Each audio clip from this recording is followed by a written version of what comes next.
Yo, what is going down, y'all? Welcome in the most underrated podcast. I had to play this one for you, Dal, because you were in the fucking doghouse. Maybe you shouldn't have treated her so bad, Doug. Yeah, that's true. You shouldn't dream to treat you bad. If you don't fuck with Candlebox, I don't know what you're doing. Yeah. You're fucking wasting my time and everybody else's time in the world. no shit. That's the fucking jam right here. Dude.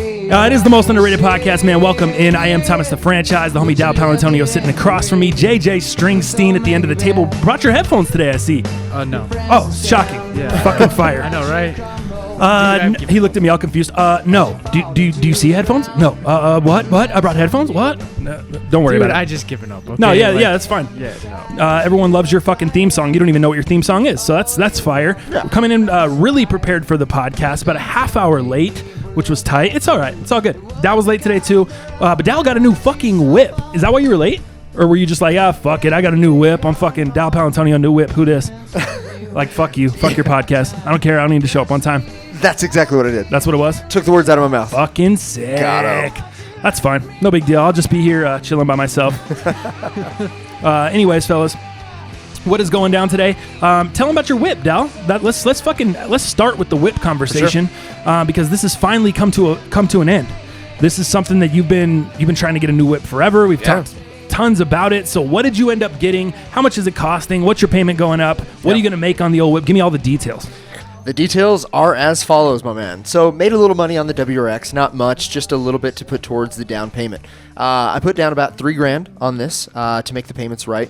I ended up getting the Toyota 4Runner TRD off-road package premium, dog. Wow. So what the premium is, it just offers a little bit. Did you get the car new? I did, brand So new. this car's brand new. How many? 12 miles on it and shit? I got it One of yesterday. those? I got it yesterday with 3 miles. So got one of those. Yeah, drove it off the lot. It had actually 3 miles on it. Yeah, so it was one of those Cool, where man. it was like it was on the actual shipping container, of the truck that brings all the cars real? to the dealership. Yep. Taken off of the container and dropped in a spot. I took it from there, which is pretty sick. So I saw the man. sticker on the window still when you pulled up. I still got all the dirty stickers on there, It's fucking like price fucking marked down and all this shit. This thing's a piece of shit. It's got some issues. Like sure. he's fucking got writing. I'm heading back to the brokerage today, so I got to tie up some loose ends. So I still got to sign over the WRX, that kind of stuff. And they're gonna go fill up the tank on the new one, right? Because they weren't able to do that yesterday. Detail The love tank, that kind of stuff. Yeah, the non-love tank. Yeah, on the this regular one. tank. Yeah, the regular We're just tank. gonna fill it up. So Cool. yeah, man, it's nice to have that process fucking done, dude. God, man, this has been hanging over me, and I got to tell you, it hasn't created any depression necessarily, but like having something hang over you when you've got deadlines on a car and there's money involved, selling, buying, having to make decisions before leases up on February 5th, which we addressed. It's kind of heavy hanging over you, man. So it's nice to have answers. And I feel good about it, man. I did look at that Ford Edge that we talked about last. Dude, the ST, dude, it's so fucking fast. It's so nice. But the price just wasn't there, man. It was more than what I wanted to spend. After the package that I wanted, after it was all said and done, dude, we were looking at 55 racks. Oh wow, on that Edge. Yeah, I just didn't need it, man. Plus, like with this, the 4Runner is what I wanted. You start stepping into like low end Benz territory there. Almost. You know what I mean? Why don't I just go get a fucking nice Audi? That's what I'm saying. Yeah. You know what I mean? At that point. So I just and what you got to think about, again, I try to be a businessman in all decisions. I'm not going to be perfect every time, but Toyotas and Subarus, man, especially in Colorado, they're just going to hold their residual better. Fords are going to shit the bed. They just are. When it comes to a lease. Especially here. Yeah, whether I'm buying out the lease, whether I'm selling it, I'm going to lose more, unfortunately, even though the ST is nicer and fucking way more awesome in ways. I'm going to lose money on it. No doubt. And I can't do it. Yeah, I think I would agree with you there as far as resale value, the way you're buying cars too. You're not just doing the typical shit that everyone else does. Correct. You're doing some extra shit. You're dealing with the broker. If you're looking to have that resale value after you drive it for a few years and maybe sell it and make a little money and put it in something else, that's the way to go. I think Toyota, Subaru, anything like that, it's obviously going to last way longer or hold resale value a lot better. It's almost like this. Think of it this way. So, you used to be in the telecom. I still am. Yep. And look at JJ's fucking beat up Galaxy 6 over there. Yeah, oh my god. It's the Galaxy same. 2. that Galaxy Boo. Oh my god. Got him. So, yeah. Y'all. Got him, huh? Dallas with his own shit. Got him. So what I was going to say was, residual, value is everything. And when we look at cars, right, when they leave the lot, you lose so much money. That's just the way it goes. Isn't it like 20%, I thought. Yeah, or Something more. crazy, yeah. Yeah, Oh, really? It's Oh, fucking fuck. heavy. So phones are kind of the same way, if not even worse, right? But you look at Apple versus a Samsung or an HTC. So Apple versus Android, let's just say, right? Yep. So Apple seems like to be the world's universal phone. Yeah. And if I'm wrong, then I'm wrong. But what I mean by that is you can take it to other countries, you can sell it here. You're always going to have more value. But if you Everyone go buy, will know that logo. yeah, and if you buy a Galaxy 9, which is kind of the newest right now, the 10s are probably coming out in the spring here coming up. But if you buy one of those, dog, I swear to God, half. You can't even get half of your profits back within 6 to 8 months after Right. you own that thing. Yeah. Well, Apple, you can. Yep. You really can. So it's kind of same thing with cars, man. So I try Yeah. to follow that in all facets. So you're happy with the purchase? Doesn't it feel weird? Because it feels like, to me, your WRX was a nicer car. Like, it just feels like it had more. It feels like the horsepower. Maybe it's just the stigma, but it feels like that was like more of a sought after sports car. Right, yeah, exactly. So this is more expensive, and now your payment actually went up It did. with this car. Yeah, it went from 367 to like 412 ish. Right. But you get a lot of things with this, right? You get more ground clearance, you get more storage, and I think as my life transitions, I mean, I got to look at it this way, man. In the next 3 years, who the fuck knows what's going on? Right. You know, maybe Robin and I get engaged. Robin and I get married. You know, is there a What family? are you talking about? You're in the doghouse. You're talking Still, about though? engagements? I'm out of the dog. Oh, you are? But again, I'm trying to be like you this year, man. I'm trying to plan a little bit more. I'm trying to. I like it. I'm trying to think. You know, Think not about your just future. not just live in the now. It's good. You know, I'm tired of living Getting in the older now. Yeah, for sure, man. You know, I might pop out a kidney stone just like she did a fucking month ago. For God's sakes, man, I could die tomorrow. But I'm just trying to plan for the future, Yeah. and this type of vehicle makes sense, whether it's a family. I'm going to add another dog. You know that, right? Yeah. I lost mine. What is today? Is today the 17th? Yes. Tomorrow marks the day that I lost my dog a year ago. Oh, shit. Yeah, Dude, man. that's so fast. It so that means is. it's been... Wait, did you lose your dog before Ted lost his dog? Let's see. Yes. No, after. So it hasn't been a year for his dog yet. No, it's been over a year because Ted Oh, yeah, lost after. Oh, you Ted lost. lost Doobie in 2017, like somewhere middle of 2017. Okay, maybe so like it's been about June, a year July. and a half for Doobie then. For Doobie. And then your dog passed away. January 18th Gotcha. of 2018. Wow, dude, that's Yeah, crazy. So tomorrow's gonna be a tough day for me. Quickest but- year ever. Yeah, man. But that's again, whether it's a dog, whether it's Robin and I aren't about the kids by any stretch right now. That is not even, dude. I'm trying to stay out of the doghouse. Right. I don't need to fucking worry about kids. Right. But I do have to think with the vehicles type of stuff, especially if you do a lease. Right. I'm not buying this shit. It's hard to get out of a lease. Yeah. Okay. It's different than buying a car. Don't get it twisted. So I have to plan and make sure that this is a better value amongst everything that I have potentially going on in my Tell life. me this real quick. You see all these fucking commercials like, oh, lease this shit $299 a month, fucking $1,500 down or $0 down, all this bullshit, right? When you go in there, why is it never $299 a month? Why is it never? You know what I mean? Why? Yeah. It says with approved credit. And shit, I'm sitting close to 800 right now. Yeah. I should be able to walk in and get fucking $299 a month. Why can I not do that? Dude, where's the aloe black when you need it? When you're trying to walk at a dealership, I'm the man. I'm the man. Yeah, I'm the right, man. right. Why can't you do that? Why is the shit always different? You're talking about you were paying what on your old car? About $367. And now what are you paying? $412-ish. $412. I guarantee there's no commercial out there that says $412 a month. $412 a month, lease. yeah. You know what I mean? For a Benz.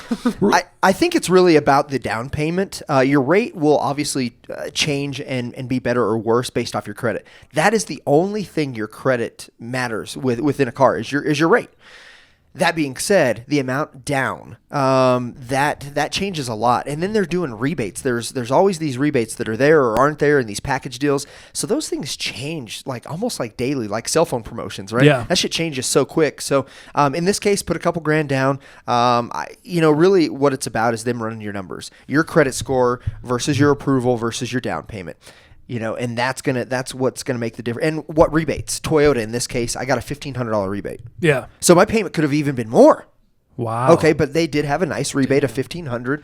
But I put the $3,000 down just because there's a certain place that I want to be with my payments. Right, of course. That's where I'm at. That's On what a stops 40 me from. I want to get an SUV as well. Yeah. I'm fucking kind of jealous right Sure. now, even talking to you, because you got the shit already done. I know it's been a work in progress. Sure, man. Yeah. But I want to do the same thing, but I'm in the same boat. I don't want to jump my payment a ton. I think what happens is there's always a base cost of these vehicles, but when it comes down to it, you add the D&H, which is the dealer handling fee. Then you add all the different taxes, and you're taxed based off of where you live. So that changes, right? All these different things. So it's like a disclaimer. And it's hey, it could be this, but there's too many variables. Dude, I It's like swear a I've base, seen. It's Go ahead. a base price almost. Yeah. I swear I've seen $2.99 fucking commercials for Yeah. lease on a 4Runner and shit. Oh, and that's yeah. what's funny I've seen is plenty of those. the $2.99. Not only is it it's over $100 more than Right. what you actually see advertised. Sure. It ends up being after you're putting 3Gs down, which is fucking insane to me. Sure. I think when I got my car in 2012, it was brand new 2012 Ford Fusion. I think I put 1,000, maybe 1,500 down. Usually 12, somewhere between 1,000 and 1,000 15. is about the average. Yeah. Is what people put down. And then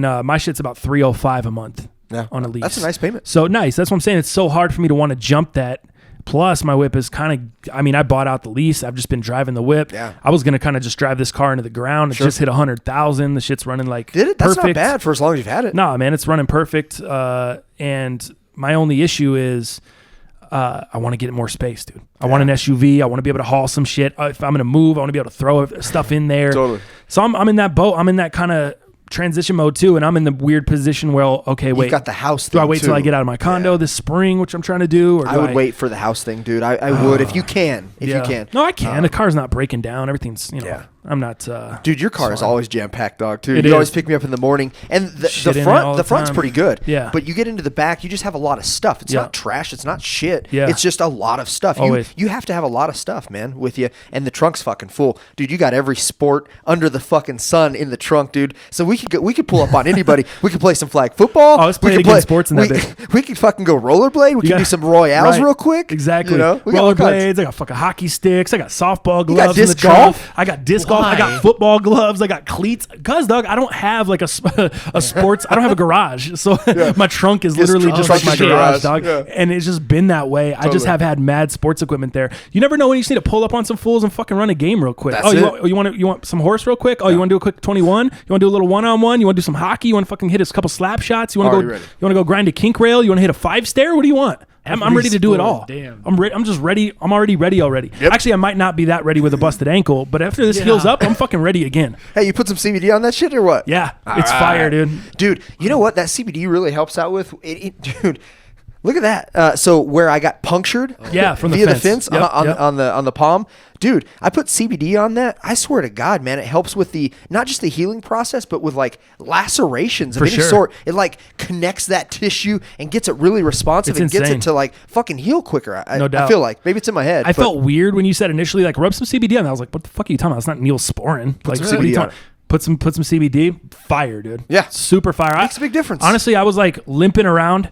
The ankle was really, really sore. Put some CBD, dude. Chilled for a little bit. Got up. Felt like We are back. bam, dude, ready to fucking roll. I was ready to rock, and so I can't. We've talked a lot about Pure Spectrum CBD. Yeah. We're lucky to have them as a sponsor of the podcast. 10% off on your order. Go to the website. It's down in the description below. Pure Spectrum CBD. Type in MUP at checkout. Save 10% off your order. A few of you guys have already done that. We've seen sales coming through. So hopefully you guys are getting relief, man. Any kind of pain management, any kind of just relaxation. If you're stressed out, there's so many different cool things that the CBD does. So every time we get a chance to pump that for you guys, man, and talk about it, we definitely will because it's helped us a lot. So 10% off MUP, the checkout code.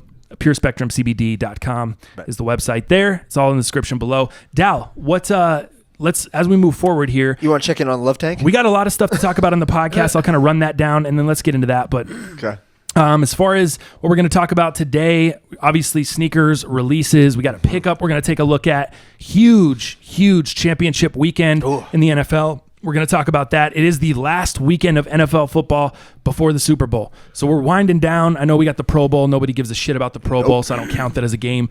But this is it, man. The final 2 games before the Super Bowl. It's a big weekend. They do start late. They start on Sunday at 1:05 Right. for the first game and then 4:40 for the late game with the Chiefs and Patriots. So I feel like, am I way off? Do they rotate it? I felt like the NFC usually always plays the late game. Yeah. Is that weird this year that That's- they're flipping it? Yeah, I feel I like, remember yeah, they're always always seeing late. it. I mean, think about when Favre was playing Minnesota, or when Favre was with Minnesota playing the Saints that year. It was late game. I feel like I always see the NFC in the late window. Maybe I'm tripping. Maybe I'm just misremembering, but that's kind of how I remember it. So we're going to talk about that stuff. We're going to talk about a big UFC fight coming up. We got some YouTube comments to get into, maybe some pop culture headlines from the homie JJ down here. So quite a bit of stuff to get into. But before we jump into all of that, How are things going? How is the are you doing your next counseling session tonight or tomorrow? It is tonight. Tonight? It is tonight because Robin's doing a yoga retreat of some sort tomorrow for like this something for this great cause. I don't know what it is exactly, but yeah, it's kind of like a yoga retreat. So she's helping out and doing something. So we usually do it Friday nights, the counseling that is. So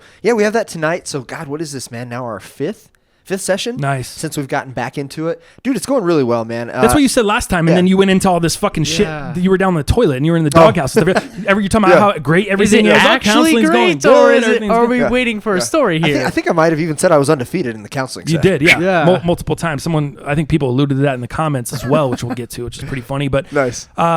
Are you still in the doghouse? Are you out of the doghouse? What happened when you went home? Did she feel differently after she heard the cast? Did she feel differently right away? No. What happened here? Yeah, man, that's a great question for sure. I went home with a little trepidation. Mm-hmm. Okay, I did for sure. A little trepidation. A little trepidation. Yeah. You know, so I didn't know what to expect. She works from home, obviously, and I kind of drug my feet down here a little bit. You know, I was like, maybe I just stay at certified for the rest of the day. Who gives a shit? Maybe skip out on work. You know, skip out on the other work, which is Robin and I's relationship. But God. you know, hey, it is what it is, man. I just wasn't trying to deal with it. But went home, you know, thought about a lot of things as I was driving, and obviously the self-reflection that we did during the podcast and the self-actualization helped quite a bit, man.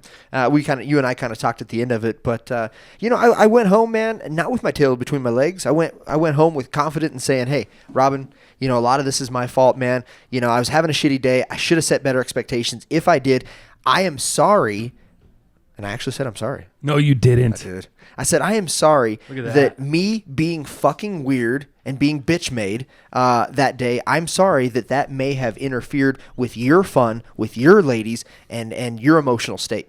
I apologize, man. Is this the first time you said sorry, or? I don't say sorry. I don't say sorry a lot. So when I do, most people don't. It's very. That's the hard part. Yeah, dude, it's very impactful, man. When I do, though, and and I meant it. I was super wholehearted with it, and said, hey, I really apologize, man. Like my fucking shitty attitude didn't only ruin your day, but it changed your day. Yeah, it changed your scope of how you deal with your friends and how you doing your thing, and I should be fucking happy for you. No doubt. It's not about me fucking feeling lonely or something like some bitch made shit. But at the end of the day, I didn't really know what was wrong. I didn't want to fucking talk through it because I feel vulnerable. Yeah. And I just didn't want to get into it, man. Yep. Being vulnerable as a dude fucking sucks. Yep. Okay? None of us want to deal with it. None of us want to admit to it. Okay? Yeah. It's a hard place to be emotionally and mentally. Okay, so so I did. I went home and I apologized, and of course, I sent her the clip. Not the clip, but I sent her the file sometimes. So she can kind of listen to it because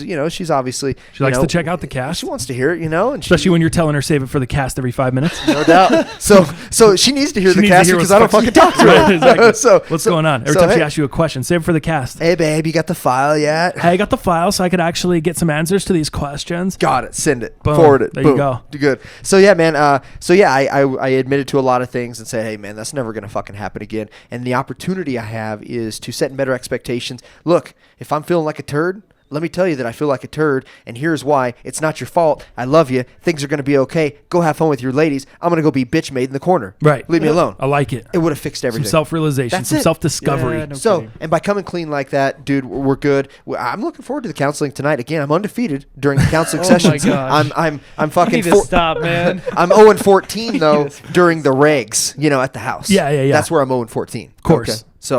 So I admit to failure when failure happens, but it doesn't happen at the counseling sessions. Guarantee you that. I like it. So there's the update, man. I like it. I think we might even do a date night at some point this weekend, maybe Saturday, and then of course Sydney's birthday, her sister is coming up here soon. So I think next week we're gonna do kind of a family dinner. They love going out to these extraordinary places and just super awesome. When is this? I think it's sometime next week, maybe MLK Day. Oh, Monday, yeah. Okay. Monday or Tuesday, I think, yeah. Okay.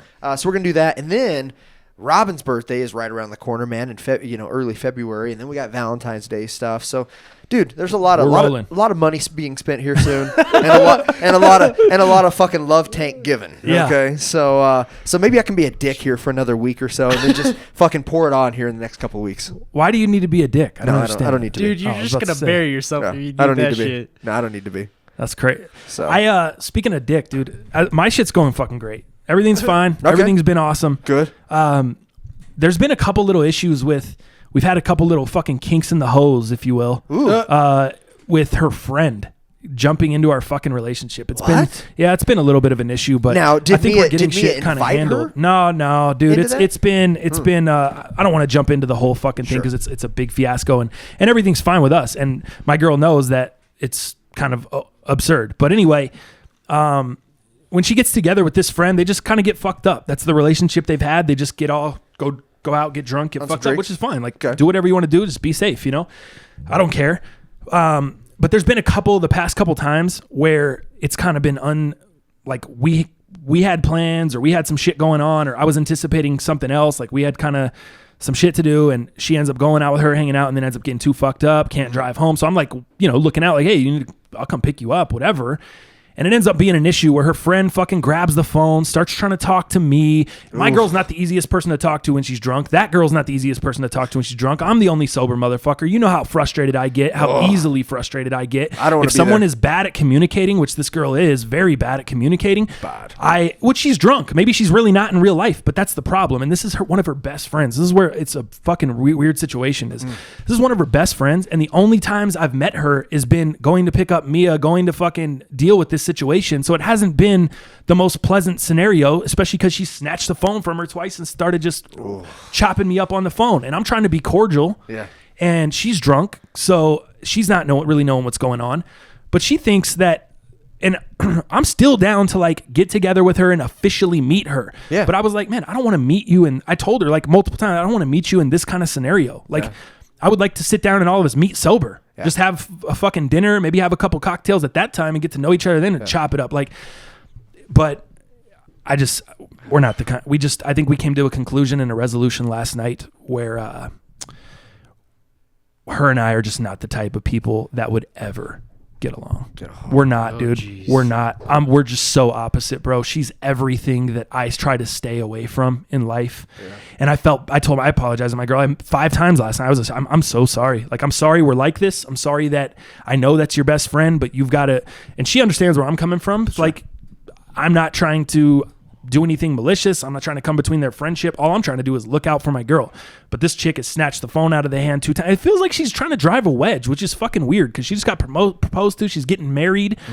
She's moving, actually. She's moving away, dog. Like, she's moving to like South Africa with her future husband for his job. So it's like, I don't think she's intentionally trying to drive a wedge, because it's like, why would you drive a wedge between your friend and her man? Or why would you try to put this weird wedge there when you're moving away anyway? It just doesn't make sense, man. And I know I'm gonna have to be at the wedding someday, and I'm gonna have to deal with this because it's her best friend. But I'm so proud of my girl that she's not fucking pissed at me. She's not stressing me and like, well, what the fuck? You don't get along with my best friend. Like, she could easily have reacted that way and been overly emotional about it and gotten her feelings and be like, I just want you guys to be friends and you guys can't even fucking be friends. And I would have fucking choked myself. You know what I mean? Like, that's everything I hate as well. You would have slammed your balls in a drawer. Yeah, I would have. Exactly. You know me, Dal. Yeah. You know how it is, man. I don't have time for this. I'm walking away because this is fucking retarded. You know how it goes, dude.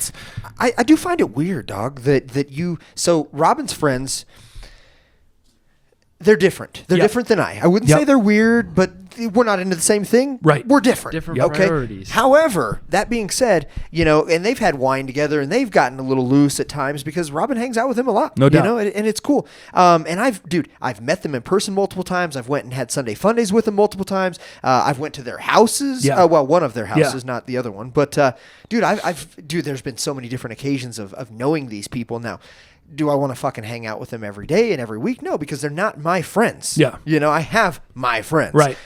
That being said, I find it a little weird that this is Mia's best friend and you haven't really been cordial, and not you, but I mean, you guys haven't been cordial enough to even meet and have a dinner or see each other or come and have dinner. I just think that's kind of weird to me. Like, something's hidden there. And I don't want to get into anything weird. I just think it's strange, but All right, so back when we first started dating, this was one of the initial phone snatching out of the hand occurrences. Geez.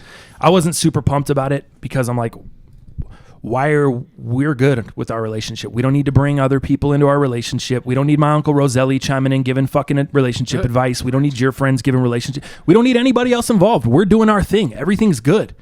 If we need to get somebody else involved, let's get a counselor involved if it needs to come to that. But we're fine. Everything's been going great. You know what I mean? We haven't even. I haven't even felt the need to sniff in that direction. You know what I mean? Everything's been great. So that was initially the first interaction I had with this woman. Oh. And I was just super fucking turned off. I was like, God damn, this is the fucking people you hang out with. All right, whatever. Let it, she's drunk. Fuck it, whatever. Yeah. So then my next interaction, and here's the thing. This has never been a situation where they've come to me or she's come to me, or she's like, hey, I'm not throwing out names, but she's like, hey, so-and-so wants to get together this weekend. Can we do dinner? And I'm just like, fuck no, I'm not getting together with her. I've never done that one time. It's never even been proposed to me. Gosh. So that's the thing. I'm kind of like you. I'm like, I agree with you. It is kind of weird that we haven't all got together, but I think my girlfriend realizes, dude, my girlfriend's fucking smart. Yeah. And I think she realizes if I get these two together, it's going to be fucking smoke. It's not going to end It's not going to be fireworks. It's going to be just the smoke, all the smoke in a bad way. She's a very dominant person in her relationship. Okay. And I don't know her and her husband. I don't know how the fuck they do things, but it seems like he's kind of more of the yes man and she's the fucking dictator and she's the dominant one in the relationship. Me and my girlfriend's not really like that. My girlfriend will check me in a fucking drop of a hat. As dominant and as aggressive as I am, I need a girl that's equally the same. My girl's, she'll check me right away. That's what I love about her, because she doesn't let me slide on no bullshit. Because if I can walk on you, I fucking will. I've been with girls like that. I've been in relationships like that with women that are just not, they don't have a backbone. They're not strong. They're not direct. They don't communicate well. It doesn't work, dude. I've tried it. It doesn't matter how fucking hot they are. It doesn't matter anything. None of that shit works for me. It just doesn't. I need someone that's like me, that's very direct. So that's been the issue. We've had a couple different kind of plans or get together, like things kind of planned. And that's been the issue. It's like when I call her to get off of work, she's already fucked up. She's out with her. It's a weird situation. It's like, well, I don't care if you want to keep kicking it, kick it. That's fine. If you want to come home, come home. But then she's too fucked up to really make a right decision or understand what's going on. And then it creates drama. Then her friend snatches the phone because she thinks she needs to get involved, and then it ends up being an issue. So that was the very first scenario. The second scenario, I'm in the car driving with my girl, and me and her are sober. Like, I think we just kept on the way home from dinner or some shit. Her friend calls her super fucked up. This girl calls her super fucked up on the phone, babbling, just everything like I said, dog, everything I can't stand. Just crying, whining, emotions, just drunk, everything I don't like, dog. Just everything I did in my early 20s. Like, I'm a grown ass man now. Been you know done. What I mean? Been done it. Been fucking done. Been done it. So that was like, okay. All right. That didn't give me a great impression of her. Okay. Whatever. Then we go down with the scenario a couple weekends ago, same fucking issue. Fucking snatches the phone out the hand. I'm just trying to figure out where she's at so I can go pick her up because I don't want her driving drunk. She says, my girl's like, oh, I'm just going to come to your house. And I'm like, you're not going to come to my house. You're drunk. Like, she's fucking drunk. She doesn't know. She's at her house. I'm just like, just give me the address. I'll come pick you up. You know what I mean? It's not that deep. And she gets on the phone and this, that, and the other. I'm like, oh my God. And I don't know. Whatever it may be, dude. So that's the only riff. If you can call that a riff. But like I said, I'm so proud of my lady because I think she realizes. She didn't get emotional about it. She didn't do any emotional dumb shit. She just realizes, all right, you two motherfuckers are just not meant to be friends or meant to, you know what I mean? You're just not the kind of people that would get along. And I think we all have those kind of people based off our personality types. We all have people that are the exact opposite that we would just never fucking vibe with. And I'm so thankful that I'm in a position in my life where I don't have to deal with those people. I don't have fucked coworkers that I have to fucking work with and deal with Jenny and her bullshit where I have to fucking pop off and roast her real quick. Then she cries to HR because that's what I am. I make fun of people that I just, you know what it is. You know how it goes, man. I just roast. If there's an opportunity to fucking do a quick light roast, I'm going to do it. I talk a lot of shit. That's what the fuck I did growing up. That's how I was raised. You have older cousins, you have older fucking siblings around you. They're roasting. It was just mad roast sessions all the time. Sure. That's just what it is. And so when that opportunity presents itself, I can't fucking stop myself from just roasting because it's funny. I'm like, wow, you're such a fucking bitching complainer. Like, this is annoying me so bad that I need to roast you right now. Like it's just my personality type. So I know we will just never vibe, and that's the only real wrinkle that's going on. Everything else is fucking money. Nice. Just absolute money. But you and your girl, when you guys kick it with friends or whatever, you're chill, you're cordial. That's exactly what I'm saying. I can be pretty much chill and cordial with everyone. but we haven't even had the full opportunity, the real opportunity to meet, because our 2 interactions have been snatching the phone out of hands. Gotcha. And trying to fucking tell people to calm down and tell people shit that, you know what I mean? Started off when bad. it's not even an issue. Started off too bad. Exactly. So that's where I'm at. That's where my shit's going. Everything's good. Everything's gooch, if you will. Let's move along, man. I want to jump into before we get into sneakers and all that stuff. Let's jump into some streetwear stuff, and this is Hustle and Color is the shit we're wearing. I know we're gonna get a bunch of motherfuckers like, yo, what is this fucking shirt? I got this badass crew neck. I don't even know if I can stand up, yank my headphones out of this, but I got this really, really dope Hustle and Color crew neck sweatshirt. It's got the Hustle and Color branding at the bottom. It's got it up on the sleeve. It's got a fucking like a brain with the I don't even know. Is that like a brain being blown out? You got music notes? Yeah, kind of like an explosive brain concept ideas, you know. Yeah. The world is yours at the bottom. Super, super sick. All this stuff actually drops today on Friday when you're listening to this podcast. So you can check it out. Link in the description below. It is super limited. So if it's sold out already, I apologize. But Skylar hooked us up, man. He's an artist here at Certified. He's dropping his shit. I'll post the link in the description below. But there's a bunch of different options as far as t-shirts, or there's a few different options as far as t-shirts. How many are there, JJ? You've been kind of working closely with Skylar on this drop. 5 options on t-shirts. You got the crew neck sweatshirt as well. All drop hem, super nice quality. There's a couple different. You guys can check out the designs on the website. But Hustle and Color is the IG Hustle and Color as well. Yep. That's all it is. You can follow it on Instagram, Hustle and Color. I'm sure JJ will put up the graphics here on YouTube. Yep. For the people watching. The shirt designs and the dope Instagram. So perfect. So you guys can check that out, man. Like I said, if you want to get it, pricing's great, quality's dope. Super happy for Skylar. This is his very first drop on Hustle and Color, but I've seen some of the other stuff he has planned. Super dope as well. So I'm happy that he gave us the fucking shirts. You know what I mean? Yeah. Just gave us the gear, said what's up, and so I felt the need to shout him out on that. So Hustle and Color. Let me see the one you have on, JJ. Damn, well, that's sick. It looks like you have it balled up in the fucking corner all night. How did that happen? No, you don't press your clothes? How'd you get all the wrinkles in? Dude, we just got the shirts. No, and you're over here. I've had this. I've had this for a while. This has already been washed. How long have you had this for? Ever since I should have never told you year. to stand up because you knew this was going to lead to some bad shit. Last year. Oh man, I'm playing your theme music right now. Stand up one more time. Let me see this fucking thing. How is this so wrinkled? You had this for 2 days? No, dude. I keep telling you, I've had this before Christmas. Before Christmas? Yeah. Did you take it out of your laundry basket? No. I'm gonna half let you slide on that, but I can't really let you. I want to let you slide, JJ, Dude, but I can't fucking let you slide. You know why I can't let you literally slide? dry my clothes and hang them up. I know, but you don't own an iron. I won't lie. I don't want you to lie. In the past, I have been really bad at hanging up my clothes and shit like that, and they have been wrinkled. But I have been, for the past like month and a half now, I've been doing that shit, and my dryer, it doesn't work. Do you have an iron? Yes, I do. Okay, that's all I'm saying. You're talking about dryers and all stuff, and I want to let you slide because you're my guy. I fucking work with you every day, but I can't let you slide on this when you knew we were gonna fucking wear the shirts today. Skylar gave us the fucking shirts to wear. You knew I was gonna fucking pump the promo for Hustler and Color on the podcast, and then you show up looking like this shit was balled up in the corner of your room and cats have pissed on it. What are we doing here, JJ? My guy. Does that make sense to you? Damn kid. Is that logical? Am I out of pocket here? No. Am I speaking out of turn? Am I fucked up? Am I just being a dick? No. The fucking shit's wrinkled. We had the Hustle and Color drop today. Do you think you're doing Skylar a bunch of justice there with that? Is that making it look the greatest? Is that making people want to cop the fucking shirt? No. Exactly. Come on, my man. Come on, Springsteen. Fucking A. Take that L on the way out. Strings. God. There he is, folks. There he is. All right, that's enough. Dude, that's the fucking boss. enough. We shouldn't even give this guy an intro song. That's unbelievable. Should JJ get an intro song? How about new? All right.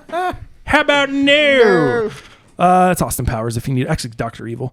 Hey, real quick go on ahead. this clothing. So I used to have a brand myself, and I got to tell you, man, the quality on these are really, really nice, Well- man. I'm a quality snob, Yeah. man. I'm not buying shit just to buy shit, right? And I don't care who makes it. If it's not good quality, I'm not going to fucking wear it and I waste my money. Right. I'm really happy with this, man. Super breathable, super stretchy. You know, I love that 50-50 cotton Yep. blend, but I think this is mostly cotton. And the neck, I hate fucking bacon necks, dog. No doubt. And this neck on these are so small and nice. Yep. Dude, I got to tell you, I don't feel suffocated. I feel real nice. Good. Good, yeah, no, Great quality I've stuff. seen him. The reason, and that's another reason I really want to pump this shit, because I've seen how hard he's worked. Yeah. He not only he's one of the sickest watercolor fucking tattoo artists in the state, and we have him here at Certified. If you check out Skylar Espinoza on Instagram, is that just his Instagram? Yeah, just Skylar Espinoza. Super sick watercolor fucking artist. Really ill here at Certified, and I saw him put together the whole designs. I've seen him do everything from literally cutting out and fucking sewing on all these like Hustle and Color like logos, the little and shit. tags or whatever. Dude, putting the stamp, the sizing and shit, the graphic on the inside of the thing, so there's no tag, it's all tagless on the inside. The back of your neck. Dude, really dope, and he took the time to make it dope. It's not like he just fucking pressed some shit on a shirt and put it out. And that's exactly what we're trying to do with Most Underrated shit. I'm not fucking dropping merch, and I've said this a million times. I'm not dropping merch until I feel like it's something I would actually buy. It's something that I would actually love and go back and rebuy. Yep. I'm not a cash grab motherfucker. I'm not just gonna put some shit on a shirt and here you go. Yeah. People have been sending us Love Tank graphics and a bunch of different graphics to on shirts. And not to say that I won't use them or anything, but I want to make sure the blend of the quality of the materials is more important than the graphics, in my opinion, because that's what's gonna last.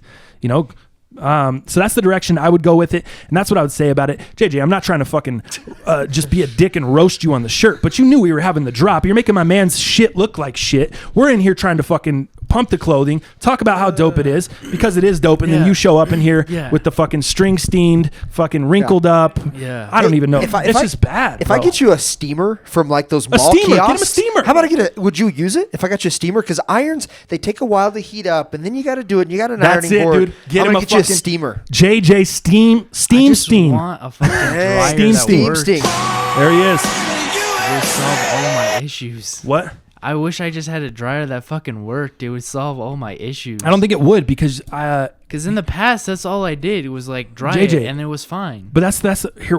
I know you just turned 20. We're gonna bump you up a couple steps. Okay. You don't need a dryer that works. Fuck your dryer. Fuck any dryer. Yeah. I don't dry any of my shit anyway. Anything that's fire, wash it on delicate and hang the bitch up. Didn't you just say I hang my stuff up? Yeah. And that's why I hang all my hoodies, all my shirts. I don't want them to change sizes, and that is the way to eliminate any possibility of shrinkage. And then pause. And then, but you do have to iron it. Don't you just like read the instructions on the back and just follow those? No. Won't that avoid shrinkage? Those motherfuckers don't know what they're doing. Yeah, dude. Delicate cycle, hang it, you're good. I thought do it was cold water. Delicate with cold. Yeah. You do delicate with cold water. You put it on delicate. You put it on cold water. I never said anything about warm. Yeah, I know. I'm not I saying said delicate, you did. Hang it. I never said you did. I just do cold water. JJ, at the end of the day, we're just looking out for you, man. You represent us. You represent the cast. Now you're representing our boy Skylar over here. We just want you to look the part. We want you to play the part. We want you to fuck. You want to have your own clothing someday, and you're going to show up like that? Is that how you're going to show up with your own clothing? No, you wouldn't do that to your own clothing. Yeah. Right. Okay. So anyway, what I would say, delicates, cool, hang dry. Yes, you might have to iron, but even here's another thing. Even after you hang it dry and the shit's dry, you may be able to just throw it on a little de-wrinkle setting on the dryer and pop it in there. Then it's not drying while it's wet, and it's probably not going to be shrinking it up. That's what I do. I'll just throw it on a little delicate. Yeah. If I don't have a ton of time, or if I can't iron it that morning, boom, there you go. Or throw a nice little dryer sheet in there just to give it that nice little fucking out of this beautiful linen smell. And I'm not even saying I have all the answers as far as clothing care. I bet you we're gonna get a bunch of comments of people like, oh, do this, and it's gonna be like life hacks the size of Texas in the JJ. You know if we do, the thing is, try them. Yeah, for sure. If we get all these things of how to do it, try them. Yeah. But I'm gonna get you a steamer.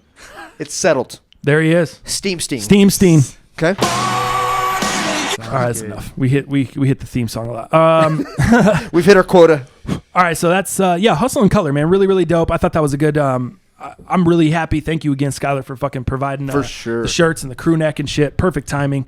As we get into sneakers and as we kind of transition there, I know you've got a pickup. Do you want to talk about some releases first? You want to look at the pickup you got? What do you want to do? Let's just talk about kind of what released this morning. Did you pick? Did you cop it? Do we want to cop after the podcast? Blah blah blah.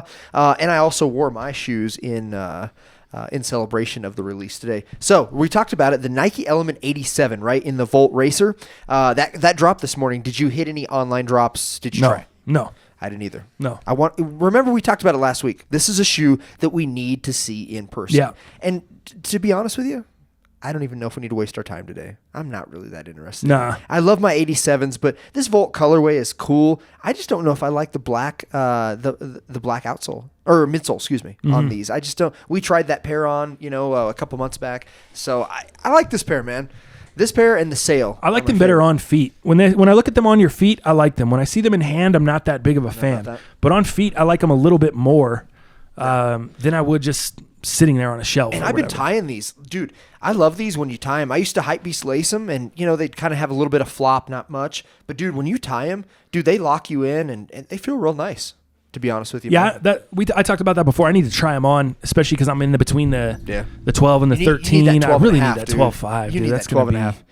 That's going to be tough. This colorway might be sitting, at a lot of places. I know it's sitting online at a few places still. Dude, if you want to go check it out, see if we can get a 12 and a half just to see, that's a possibility. But, however, I did wear my Element 87s. I think these are called the dark grays or whatever, in celebration of the new ones that came out. But, it's kind of a pass for me thus far. Next sneaker, though. Did you see all the hype that led to this, where Nike was blacking out the pictures in social media for the last few days until they unveiled it? Yeah. The new auto-lacing B-ball shoe that they did. Did you see it? Because last night in most of the games, it was actually debuted on feet. Oh, Did you see anybody wearing it? No. Your boy Jason Tatum. No shit, huh? From the Celtics was wearing it. And then, what's that guy on the Mavs, that rookie? Doncic or whatever his name is. Oh, Luka Doncic. There you go. Yeah. He debuted him last night as well. So, he's a Nike athlete, huh? yeah, Wow. man. So Sick. let me tell you a little bit about these. I mean, we've all kind of. I even posted a little picture on social media on the Most Underrated podcast, which I thought was kind of funny. But just a copper drop on that. But here's the thing. So Tinker Hatfield is back helping out with this design, okay? And we know anything about Tinker Hatfield, he's done a lot with, obviously, the Jordans. I think number 1 through 13 were mostly what he was infamous for, is what I would say. The great shoe, or the great concept behind this shoe is, so there's an app, right, on your phone that you can sync this shoe to. And what it's supposed to do is it's supposed to adapt to the way that you play, your movements on court. So it's actually, they're actually saying it's a shoe with its own OS, operating software, which is really, really cool. So I think that's the biggest thing about this, is the adaptability that this is supposed to bring to your athletes based off of how you wear it, your movements on the court. So very, very smart shoe. I like that. But at the $350 price point, is that a copper or drop? I'm looking at the app right now. I'm looking at them kind of doing it. Does it change the color of the swoosh on the side, or does it just change the color of those buttons? It looked like the swoosh was changing colors. I think it's just the buttons. I don't know, bro. JJ, come over here. What do you? I think it's just the buttons. What do you think? What do you think? Is I could be wrong. Is this changing the color of the swoosh? Look at this video really quick. See how this is moving, and then look how it kind of goes blue. Or is that the background, or is it the lights in the bottom? Does the bottom change colors by chance?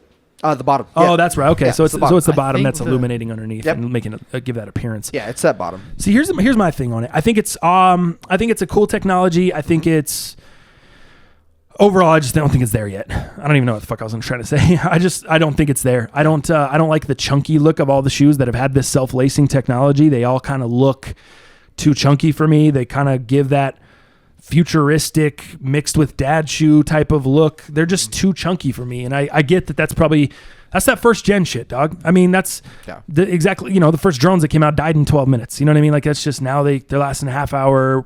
Things are going to evolve. And as newer ones come out, more and more versions come out. I wouldn't cop this version. I'm not really interested in this version, but I also don't really ball like that. So I don't really go out and just hit the court like that. So for me, it's definitely a pass. I'm interested, but it's not there yet. It still needs to develop a little more. For me, I mean, I think we're mostly lifestyle guys. Yeah, exactly. So it doesn't make a lot of sense to us. Plus, these have laces. The auto laces, obviously, but they're not shown. But they're not shown, and right. I know that's an immediate dude, I'm out for you. But for me, man, I'm good with it. But I think I'm gonna wait at the $350 price point. I'm not in love with the shoe. I'm in love with the technology because I want that auto lace so bad. Back to the Future, one of my most favorite movies of all time. Dude, I've wanted it since I was a kid. But I think Nike will have to do a pretty sick lifestyle version of this eventually. I don't see why they wouldn't. Something a little less chunky. Something maybe not with this basketball outsole that is so performance oriented. Who knows what they can do, but I just want some auto lace on some really, really less chunky lifestyle joints. So, and $350. I was able. Nike sent me the availability to do the pre-order. That was like 2 or 3 days ago. I can't remember what it was, because these don't actually come out until another week, I believe. But I passed. It's just, I don't need it. For sure. So, but that's all I have on that one. What about coming up? The Air Jordan 1 Retro High OG Neutral Gray Hyper Crimson. Are you familiar with this? I don't know. Let me see. I don't know about names. Oh, yeah, I did see that. I saw it the other DJ day. Khaled had, he went and did a meeting with Nike because he's obviously a Nike-sponsored athlete. Right. So he put this on his gram a while back, so I was able to kind of see that. But, you're a big Jordan 1 fan. What do you think of the color blocking on that? Without looking at the materials and seeing it in hands, your initial impressions of the colorway / color blocking. I would say I like it. The suede kind of scares me a little bit because I feel like as hard as I am on sneaks and stuff, and as much as I see the wear and tear spots on my sneakers, I feel like I might just fuck that suede up a little bit. Yeah. But especially with the light color too, and you know how it is, especially, I don't know what the quality of that is, but if it's a really soft, like short hair, you know how that goes, man. Yeah. You get it dirty. It's just very, very hard to clean. There's it suede spots cleaners up. and all that Yeah. shit, but it's just not, it's never the same. Also, those shoes are just hard to wash. You can't just, if you throw them in the washer, the suede gets hard. It like hardens up. If you scrub them clean with like a brush or whatever, you want to use a really, really soft one. But even then, you still may experience some of that hardened suede once it gets wet. Crispy suede. So, I mean, I like them. I think they're dope. It just may be a pair that I don't wear as much, or maybe I just beat the shit out of them. I don't know. Yeah. I'm gonna probably try to go after them though. I think I'm going to go after it. So if we know anything about me, man, that's a pretty neutral shoe. And Yeah. you know me, man, I'm a neutral shoe guy. When you're talking grays and blacks, dude, I love earth tones. Like, Neutral's in the name. I don't know how you don't go after this shoe. Most neutral guy on YouTube. I have to, man. You have to. So, and I love that. Just a nice little hint of that crimson, AKA salmon, coral, whatever you want to call it. I think it's just enough to make it pop. So, I think that's a cop for me. And that looks like that is the 24th retail price of $160, normal Jordan 1 price. So Nice. I think that's one for me. Outside of that, shall we show the shoe that I brought in today? Yeah, let me see it. Cool. Let me see that shit. What Remember these? No. The old crepe bacon? The bacon crepes? Oh, they're the Bacons. I got the bacons. I got the Kevin Bacons in. Bring those shits through. Damn, speaking of shoes, I just realized I forgot. I copped, if you guys follow me on the socials, you saw I got the Skylon Fear of God, same pair you got the black pair for my homie Jordan. Fuck, I just realized I forgot them today. I'm going to have to drive, and I forgot them yesterday, so I'm going to have to drive all the way to the crib, pick them up, and then come all the way back and drop them off because I just feel bad. I already forgot them yesterday. I put them on the story on Tuesday, 2 days ago. Yeah, so he's looking forward to them. People are all pumped, like telling him how sick the shoes are, and he doesn't even have the shoes, so I feel bad. Sorry, Jordan. I'm about to go home, get those, and bring them back. Dude, the leather on these is fucking nice. Dude, look. The leather, and then it's like leather underneath the suede. So it's like extra soft. Yeah. Like super butter. When you vacuum, you know why I love vacuuming is because it's instant gratification. Right. When you go over something, you know that you see it instantly. You see it go You're like, away, oh, yeah. That's fucking great. That's how this shoe Like is. flushing the toilet. Dog. Same for sure. But yeah, when you run your finger on here, not only is it soft because that suede on top of the leather, but it gives you that just vacuumed feel as well. Just goes away. It's like, there it is. That's nice. That's funny. So yeah, That's a funny reference. I love this pair. I don't really like the yellow laces. I love the pink laces, the extra lace set that these come with. Yeah, dude. I think those are fucking rad. Dude, all the materials on this shoe are so sick. Yeah. I'm not a huge fan. You know me, I'm not a huge Air Max guy. So I'm not the biggest fan of the Silo. But what I will say is the materials are just fucking top notch, dude. Yeah. It's so soft. This carpet fucking pink swoosh is super nice. You got the carpet appeal on the tongue tab up here. Same exact to match the swoosh. The corduroy in the back, the super soft brown suede, the copper Nike Air in the back of the fucking shoe. Right. These are just sick, dude. These are probably... The material-wise, these are A1, dude. I don't really know that it gets material-wise. I mean, extra laces, What about the bottom, sick though? insole. That's what I'm saying. The outsole is just... I'm gonna give you a little. What is a crepe outsole? I'm gonna give you a little bit of knowledge here in a second. But dude, check out the insole. Feel that. I was pushing down on it. It feels super cush, but not only that, is that a suede insole? Let me see that. Let me pull. Can I pull this thing out? I think so. Yeah. I don't think it's it's not attached. No, okay, good. I don't want to wreck your shoe here, dude. It is. It totally is. Is that a fucking suede insole, dog? And it's super cush, right? Wow. Nike crushing it, bro. Did you put these on feet yet? You haven't even put your foot in them? Not yet. I bet you these fit tight. What'd you go with? 10.5? I went with 10. I bet you they're tight as fuck. I could be in trouble, dude. This thing is so thick.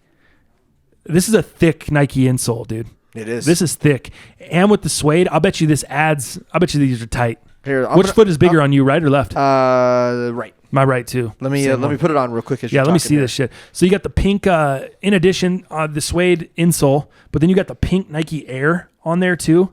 Fucking fire. Yeah. Honestly, if I didn't just hate the colors so much, if it wasn't that 70s show, I would be in, dude. Like these are the primo if they materials. Weren't the Kelsos? Right. If they weren't the Michael Kelso joints, dude, I would probably be in on these. Oh, I just don't. Dude, 10 is perfect. It is? It really? Oh, my God. It's so nice. Dow. Dude, you Easy. can. Jesus. These are nice, dude. Jesus. Hold up. Let me get up. Let me show you. Hold on. All right. Let me see. I want to see these bitches on feet. I think, I know everyone's going to be mad too. Let's give us a formal review, man. Stop reviewing them on the cast. I think, those look pretty good, dude. The mustard appeal to them is a little bit much, but on feet, they're kind of like those elements. They look pretty good on feet, dude. They look better on feet than they do just sitting here, and I kind of get over the colors a little. That being said, I have no idea what I'd wear these with. Me either. I'm going to figure it out. But figure something out. Black, dude, let's just go to the Arc and get some fucking brown corduroy pants and shit. Like some light tan corduroy. We don't even need to do that. I'll just call my boy Jev. Yeah, just call Jev. Call Jev, man. Jev's got some for sure. His are probably all worn out at the bottoms, dude. All fucking scrag. It'd be perfect. Perf. What do you you are switching the laces? Oh yeah, I'm gonna put those pink joints. You putting the pinks? Oh, they look so great for sure. Man, I can't believe these fit that perfect. Dude, I just walked. Yeah, well, I just took fucking 4 steps. Right. And I have it hype beast laced, pretty loose, right? I didn't have any flop, but dude, I damn well could. If I went a half size up, I'd have flop. Really? For sure. Wow, interesting. So big time true to size. So that's what I would say on these Bacons. If you guys are looking to get these, man, true to size on the Kevin Bacons for sure. As I slide this insole back in, one thing I did notice when you push without the insole, it's hard as a rock, dude. Yeah. That midsole on these are just it's bad. That's that old Air Max 1 technology, right? It's just so funny to me because it's the name Air Max. Like you should just be the elite. You should be the fucking. It should just. All of them should be the most comfortable shoes you put on. Right. And they're just not. They never were. They never. But speaking of Air Max, you see the 720s. I did. That might all be changing with those, right? Yeah, for sure. And before we get into those, let me tell you a little bit about Crep because I didn't know this Crep rubber. Like, what is it? Dude, it's been around for a long time. I can't get this back in. I think I'm like, I don't know if it's jammed up at the front of the shoe. Trying to, I guess I should have maybe unlaced it a little bit. Yeah, for sure. I thought I had this in at first, and I was like, why is this not going in? But dude, so this Crep rubber stuff has been around for ages, right? Clark's, dude, your boy Evan Tramontano, man, wearing Imada, wearing the Clark's. Yes, he's probably familiar with the Crep rubber for sure. But they've done this Crep rubber a lot in these in the Clark's and some of these dressier shoes, I guess. But Crep, or it's called plantation rubber. It's a natural material that is predominantly made from latex, tapped from trees like the para rubber tree. So it's a real raw material. It's crushed, it's pressed, it's rolled into these sheets on a series of machines. Kind of cool shit, man. So just it looks really cool. I love the appeal. So I really like the look that gives. It's pretty sweet. It almost looks like a bowl of oatmeal. Mm-hmm. On an outsole. I can see that. It's kind of crazy, but it also reminds me of peanut butter cups. So right. Peanut butter and a peanut butter cup. I was going to say more peanut butter. But I like that shit. More like crunchy peanut butter. But yeah, kind of cool with the whole Crep rubber, but it's been around for ages, and it's cool to have a shoe with it because, that's not typical on any lifestyle or from here, shoe. Dude, it almost looks like long shag carpet from back here. If you set that thing far away, I do know what you mean. It almost gives you a carpet appeal, like an old 70s shag carpet appeal to it, dude, from a distance. You're right. That's kind of sweet. They're growing on me. I'm not going to lie. The colors are just so bad that it'd be really hard to style, but they're growing on me a little bit. Nice. Kind of growing on me. It's funny. Someone just asked me yesterday. So did you change your mind on the Weatherspoons? Do you still feel the same way? I was like, I still feel the same way. I get it, man. I get why people are hyped about them. I get people love the story behind them and stuff. Just those colors by themselves, that pink, that green, that yellow, that I wouldn't rock with any of those anyway. And then all of them together mixed with corduroy on the shoe is just not for me. I know you love your pair. Yeah. But just not for me. Same thing with these. Just not for me. I think, like I said, the shoe is dope. It's just not my style. It's just hard for me to style that shoe. Just like I said about the Fear of Gods on my story the other day. The Fear of God Skylons. Yeah. Dope materials. I love a lot of the stuff on the shoe. I just don't know if the shoe is for me. Certain shoes are for certain people. Certain shoes aren't. You know what I mean? It's not that I don't think the materials are good, or it's not like I don't think the shoe is cool. It's just the way my look and the style I go with. You know, that could change in a fucking decade. I might be the Weatherspoon king in a decade. Who knows? You know, but right now, no, I'm just not feeling it. It's not my style. Speaking of feeling it in style and shoes, I'm rocking the Homage to Home today. We talked about you have the Element 87s on. JJ's got the Day One Ultra Boost. Homage to Home matches the fucking Hustle and color. It's just too perfect. It's a nice drip for too sure. Too perfect. It was funny yesterday, dude. This dude was in here in the shop, and his girl was getting tattooed, and I had that Mastermind hoodie on. Oh yeah, the blue and black. Yeah, and he comes up and he's like, "Oh damn, fool! This guy's fucking dripping, bro. This guy's got on the fucking Mastermind hoodie. He's got on the fucking off-white bracelet and shit, and then he's got the chain. This fool's all the way dripped out." It was so fucking funny, dude. I was just laughing. Me and Spencer, the artist, were just laughing. He was just like super geeked over the off-white bracelet and the Mastermind hoodie and the chain, and he was like, "This fool's on super drip." It was tight. It was tight. Right. Made my day. Made my fucking day. But anyway, do you want to get into the 270s now? Yeah, man. Let's get into those 270s because I saw a special 270. So what do you got for it? Because we talked a little bit about the 270, I think. We just touched on it. One of the podcasts. What do you got? I saw a bunch of different colorways. Did you see Sneaker News this morning on IG? I did, in fact. What was there, like almost 8-10 colors in there? Something crazy. And I knew this shoe was just going to be mass produced. I knew it was going to be just a big time production shoe, tons of colorways, because they're really trying to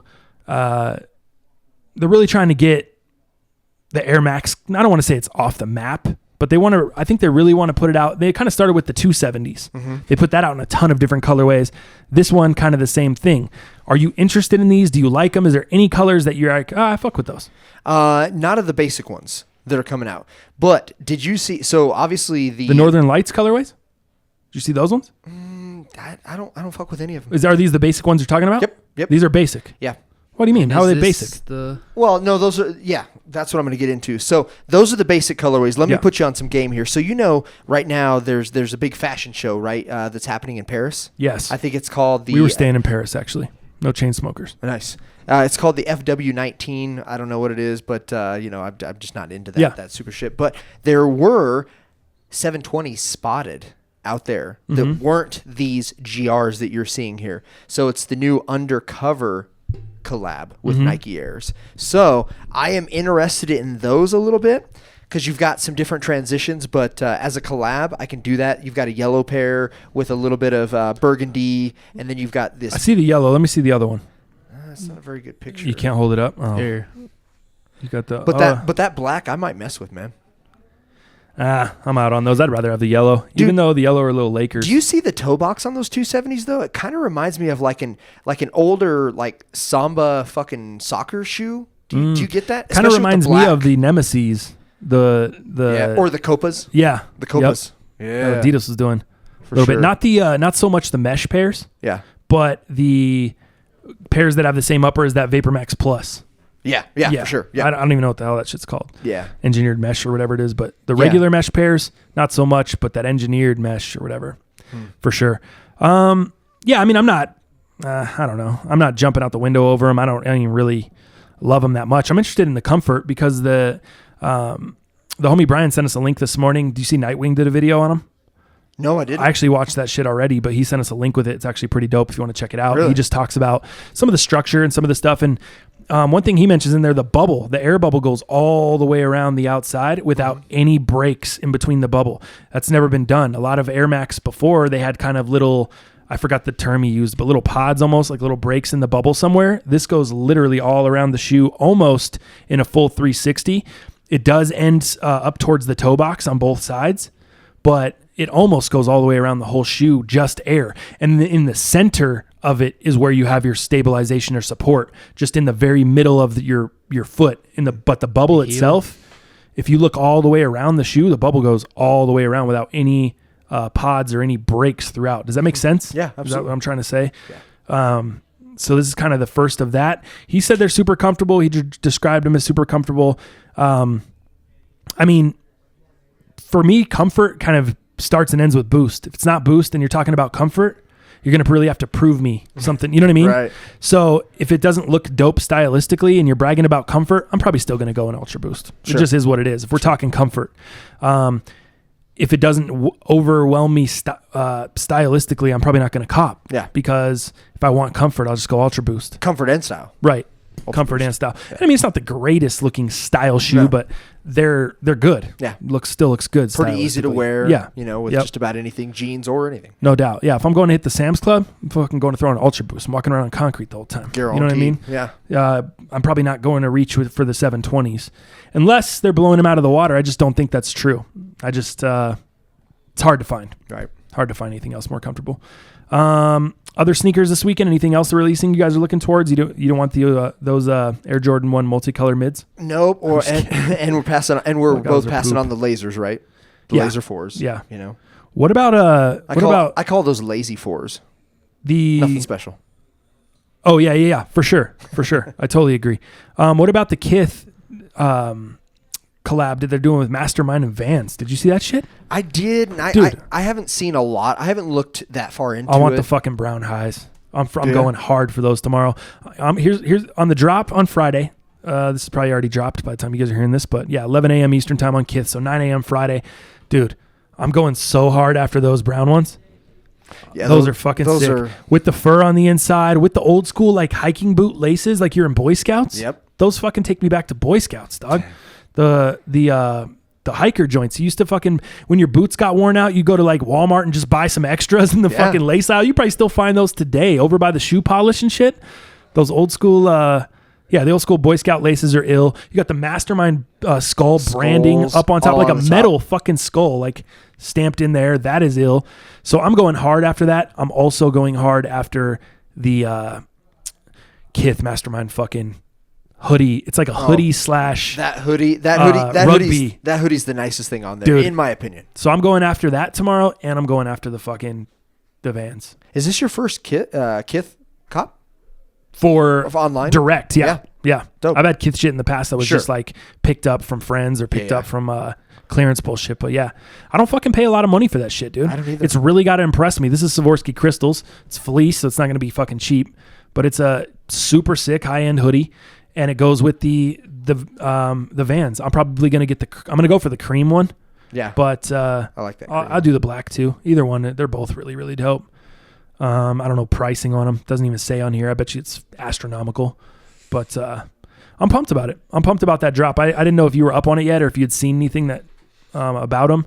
But I'm definitely going for the brown Vans. Damn. The Sherpa liners, dude. Really? Super nice. Inside Sherpa, yeah, huh? Sick. That's real nice. Yeah, I'm fucking geeked on those. That's cool. So that's what I'm looking to cop. Are you trying to do manual cops or are you doing a bot? Nah, I'm just gonna try to do manual. I don't need it that bad. Yeah. If the sneaker gods want me to have it, I'll fucking get it. If not, I'm not paying resale for it, and I don't need it that bad. Just something I want. If I can get them both at retail, fucking great. Nice. Because they're already expensive at retail, dog. I'm just not that dude that's jumping out the window wasting money on fucking, especially garments. You know what I mean? Like you said, it's my first Kith cop directly from fucking Kith or whatever. So that's kind of all I got there, man. That's really all I'm interested in. I'm trying to see if there's anything else dropping this weekend that I'm even remotely interested in. I don't think so. Shout out to the homie Jesse on that, man. Jesse, he showed me those Kith Vans yesterday where we were kind of talking. He's like, yo, did you see these? And he put me kind of up on those. So shout out to Jesse on those shits. I think I'm going to get I'm going to go after the Fear of God The light bones colorway. I love that. Go after them, but I'm not anticipating getting lucky. I did 2 or 3 online raffles that have been going on this last week. Just to see, but you know how raffles are. Yeah, Take I that don't. L on the I way honestly out. don't. I might pay resale for the Vans, the Kith Vans. Okay. Depending on what it is. I said I wouldn't pay resale. I might on those. I'm definitely not on the coat, but right. on those, I don't think it'll be that high. I think a lot of people aren't really up on this. Don't really care about it. The most hyped Vans are usually Fear of Gods. And those still aren't even reselling for anything that crazy. It depends. There are there's multiple pairs of Vans, but there's one. Trust me, colorway. I'm up on them. I want the mountaineering. Oh yeah, those aren't selling for much. It's the pair. other ones. It's the traditional Fear of Gods, like on the toe box that go all over. Those are still $450, $460 ish. Wait. What are you talking about? These say Fear of God all over the toe too. The mountain ones. Yeah, I'm not talking about the mountaineering ones. You're talking about just the low? Yeah, just the low traditional Van. Does it just say Fear of God? Yeah, it just says Fear of God like again? over and over and over. Yeah, those. I know they were selling at 500 at one point. No shit, huh? Those still have super high resale on those Vans. I don't fuck with those too much. I like the highs better, so I'm actually still on the lookout for a pair of those. So it's the Vans Era 95s. So look at the Vans Era 95 DX. So if you look at those, even in my size, $650. Oh yeah, dude, I'm not talking about those. The white and black ones. Yeah, like those. What about the red and black? Red and black is about the same. Yeah, I can't. I don't fuck with those. Those have the highest resale, but the mountaineering ones, not so much. But the 95s are always the big sellers in that. Damn, dude, the mountain edition's going up. I could have got them at like $275, and now they're $375. Oof. And at 12. It's because that Fear of God, that campaign just is about to launch. You know what I mean? Yeah. Collection 6 or 6 collection, whatever. Right. It is. Yeah. I had a pair on Grail, then this fool canceled the order. I thought I had a fucking steal. I got them for like $250, but fool's bullshitting. Yeah. Didn't end up coming through. So yeah, that's really all I'm looking forward to this weekend, man. That drop there. As far as sneakers go, obviously the most thing I'm looking forward to this weekend is the motherfucking playoff games. Yeah. Playoffs. But playoffs. So yeah, that's about it on sneakers. You want to move into some NFL headlines here? We'll kind of jump into our heaters. So NFL headlines, we can start there. Obviously, you guys know the matchups this weekend. Saints, Rams, Chiefs, Patriots. We'll be picking against the spread here in a little bit on our heaters. But let's just start with the Chiefs, Patriots game. To me, that's the more intriguing game. It's the game I'm looking forward to more. Rams, Saints, it'll be cool, but I'm just not as interested or as invested, even though Drew Brees is the guy I would want to see win. If I could choose one team out of the 4 remaining to win it all, it would be the Saints, because I'd like to see Drew Brees get one more before he jets out. I don't know if he would retire after this, but I would say you'd probably give it a strong consideration. Yeah. I mean, I was hoping he would. Yeah, I was talking to some coworkers yesterday about it. Like, hey, what do you think if he wins? Do you think he rides out into the sunset like a Peyton Manning? 39 years old. Why calls wouldn't it good? you? I think you would, right? Now, that being said, it's alluring to win maybe even another one. He's got a young team. Now, they are going to have to create some cap space, right? You look at some of their defensive players, they're going to have to pay them. You don't get it twisted. Kamara's going to get paid. Yeah. Ingram, we'll see if he even stays. But you've got some younger guys on that team. Michael Thomas is still kind of in the middle of his prime. I don't think he's too young. I don't think he's too old. I think he's right there in the prime. You look at some of those young, like Watson, Tre'Quan Smith. They've got a young caliber. I like it over there. What about okay, so I totally agree with you. I think that's a great point, because if you look at the NFC, atop the NFC, are there really that many dangerous teams that are competing with the Saints next year? Is there, outside of maybe? Let me give you a comparison. Ahead. It's like the East in the NBA.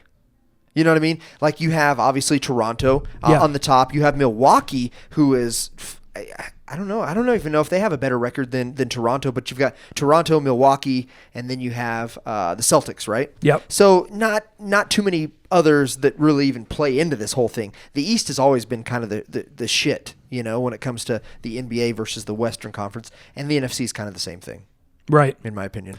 So I mean, I think you got here's your competition. Next year, you got the Rams are going to be right there again. Absolutely. Chicago's probably going to be there.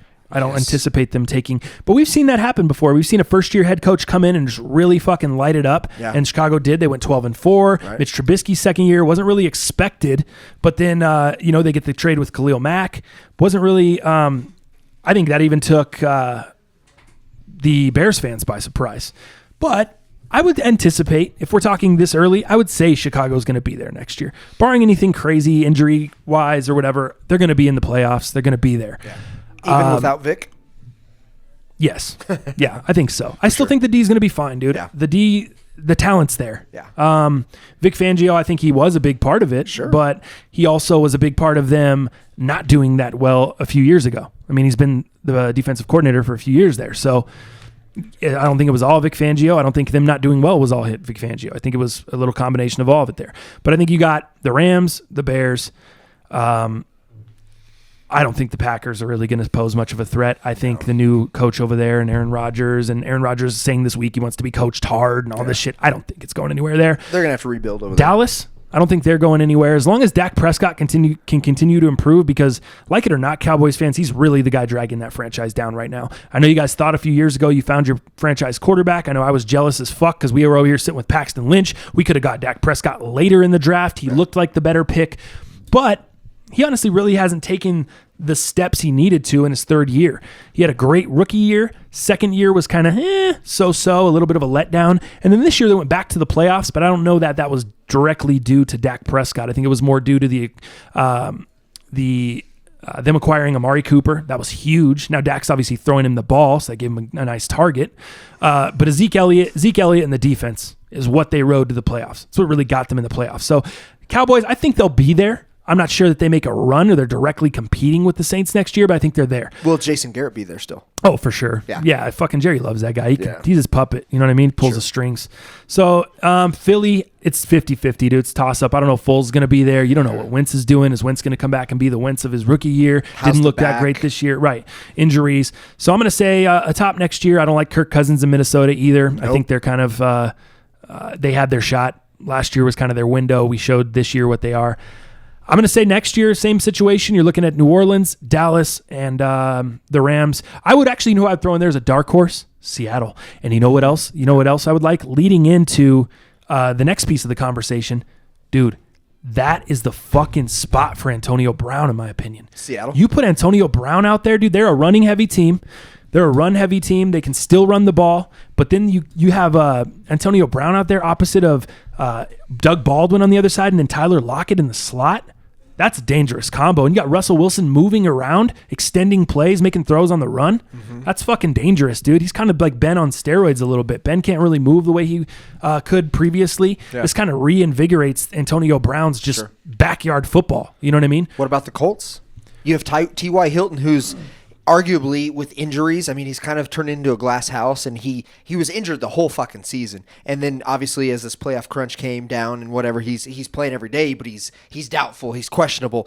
So I think he's on the latter part of his career, in my opinion. And you've got Ebron, who arguably had his best year since he's been in the league this season here. I wouldn't disagree with that at all. What about Antonio in the Colts? I would say the three spots I could see him best would be the Colts, which you're alluding to. Mm-hmm. I think it would be Seattle, which I just mentioned. Who's the third? The Niners. Yep, I think the Niners. Sure. I think they're obviously George Kittle's been making a play for him on social media. A couple other 49ers. Go ahead. Yeah. What about the behind the scenes relationship with him and Jerry Rice? You've heard about that and you've read that, right? A little bit. Yeah. Fill me in a little bit. I think Rice. So Brown really looks up to Rice, obviously, for his accolades, and Rice talks very, very, very well of Antonio Brown. But could they be more polar opposite? If that's a guy you look up to, totally. Did you ever see Jerry Rice doing that kind of shit? Never did any drama. Never was doing any Terrell Owens fucking popcorn celebrations, signing, taking pins out of the goalpost and fucking signing shit. Jerry Rice just came to work and worked his ass off. That's it. But I think, hopefully as Antonio's career, keeps growing, I hope he takes some lessons from Jerry, and I hope Jerry can really mentor. And I don't know what that mentorship's looked like or if it's been absent. I just know they support each other. They talk in the background. But in terms of a mentorship, I think Jerry Rice would be great. I think over at the 49ers, having that young coach over there, dude, I think that Shanahan regime, I think he'd fucking kill it over there. So those are the three landing spots I see for Brown. Did you hear the comments from Emmanuel Sanders on NFL Network regarding all that stuff? And did you see the Twitter battle Antonio Brown and Emmanuel Sanders kind of got into there. I saw most of the Twitter battle, so I didn't see what NFL Network brought to it. But then I listened to Alan DMAC, obviously, kind of talk about the. Oh, you got a little bit of there. Oh, yeah, check this out. Emmanuel Sanders. This is him. This is a soundbite from him on NFL Network talking about Antonio Brown. It all sounds familiar. But one thing I will say is, man, when Art Rooney came out and said that, it's pretty much he's gone, because being around the Pittsburgh Steelers organization, Art Rooney doesn't say too much, but when he says something, he means it. And so this situation has really, really got out of hand. And it's crazy because I don't like to see it, but I feel like Antonio brought it on himself. You cannot turn your back on your brothers, and not only the Pittsburgh Steelers organization who gave you an opportunity to make you who you are in terms of Antonio Brown, the football player. And so for you to leave on a Wednesday and then have your agent call on a Sunday is the ultimate disrespect to the Pittsburgh Steelers organization. That's why Art Rooney feels the way that he feels. Look at that, dude. You know what? In. I can't argue with that. I agree. I agree wholeheartedly. 200%. Yeah. Now, do I want to call out Emmanuel for being a fucking turd and not playing, and is this game worth playing? Because he does that. So he does some of this. What do you mean? Speak on it. So if we look at what was it, the Raiders game?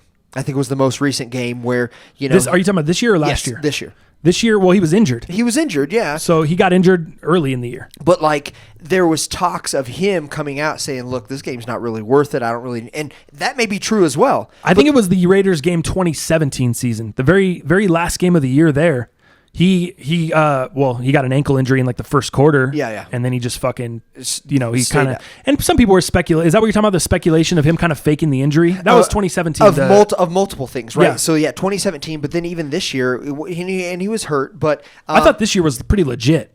He had, I think he's in a walking boot right now. Did you see him? At the Nuggets game courtside the other night with his son. He had the he's walking in a fucking walking boot. I mean, this is not the same thing as 2017. 2017, he came up lame on an ankle injury and was kind of and we saw Aqib Talib too. I mean, all of a sudden he forgot how to fucking tackle on the first drive. Jalen Richard just runs right by him for a touchdown, and he was looking around, and I'm looking around what the fuck are you doing? He didn't even try to dive, and coach just pulled him right out. Yeah. They were clearly you didn't come to play today.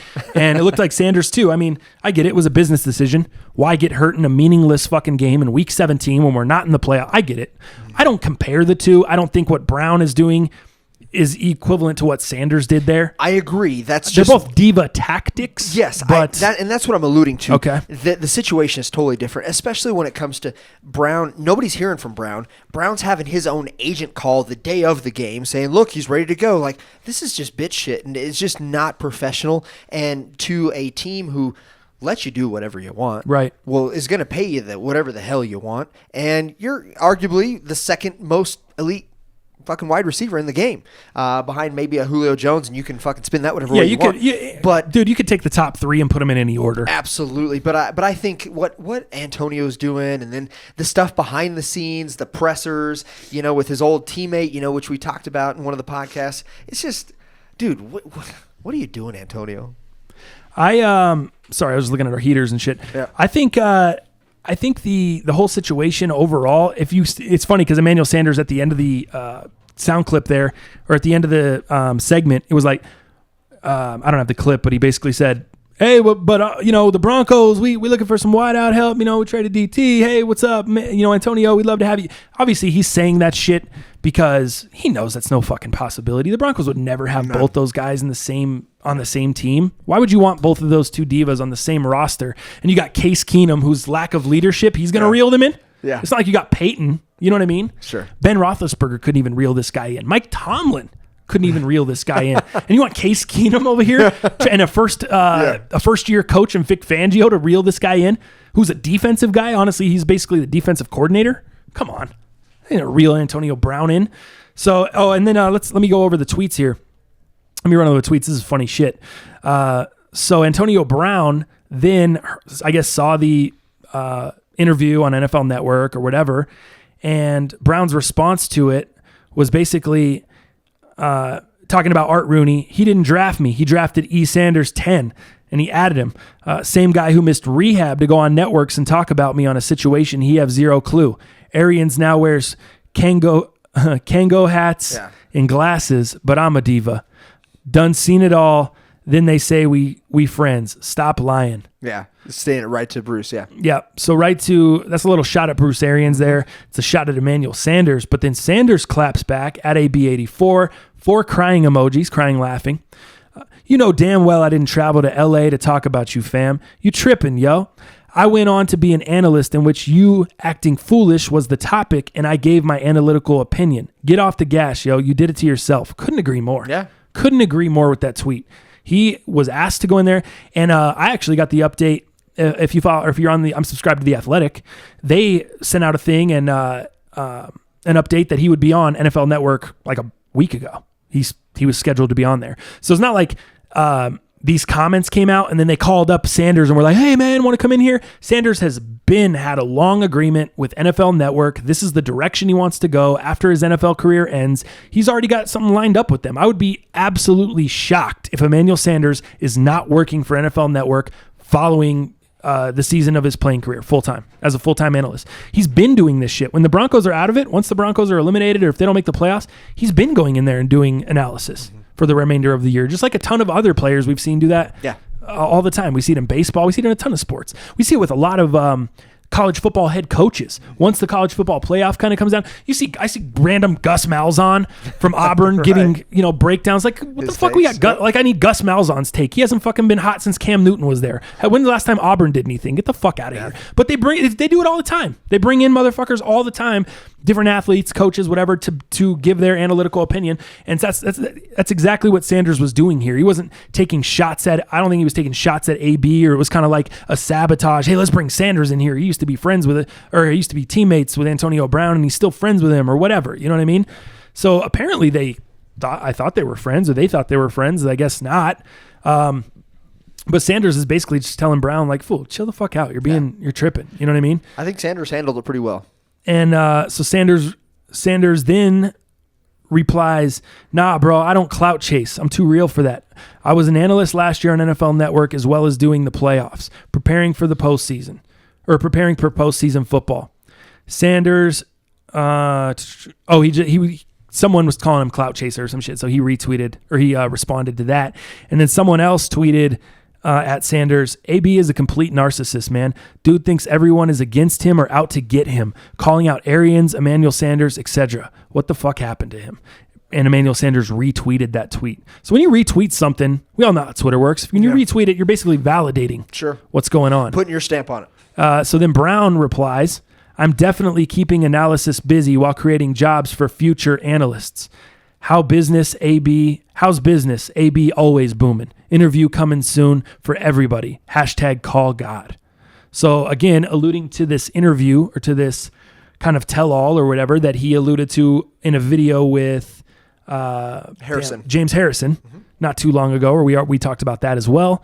So a lot of stuff going on here, a lot of stuff to keep your eyes peeled. Did you hear Bruce Arians' comments when they asked him about AB or bringing him to Arizona? No, I didn't. Or anything? Huh? That's why he's taking shots at Arians. Sorry, I didn't get that audio, but he said, basically Arians was like, well, I'm not really liking everything I've seen. It sounds like there's a lot of miscommunication, a lot of issues, and I'm not really a fan of what. Oh, actually, I have the direct quote here. Hold up. Arians. There's too much miscommunication. Too much. Diva. I've heard so many stories. I like Antonio. He plays hard as anybody on Sunday, and he practices hard. He's just got to make better decisions off the field, be on time, and do some little things. He was the hardest working.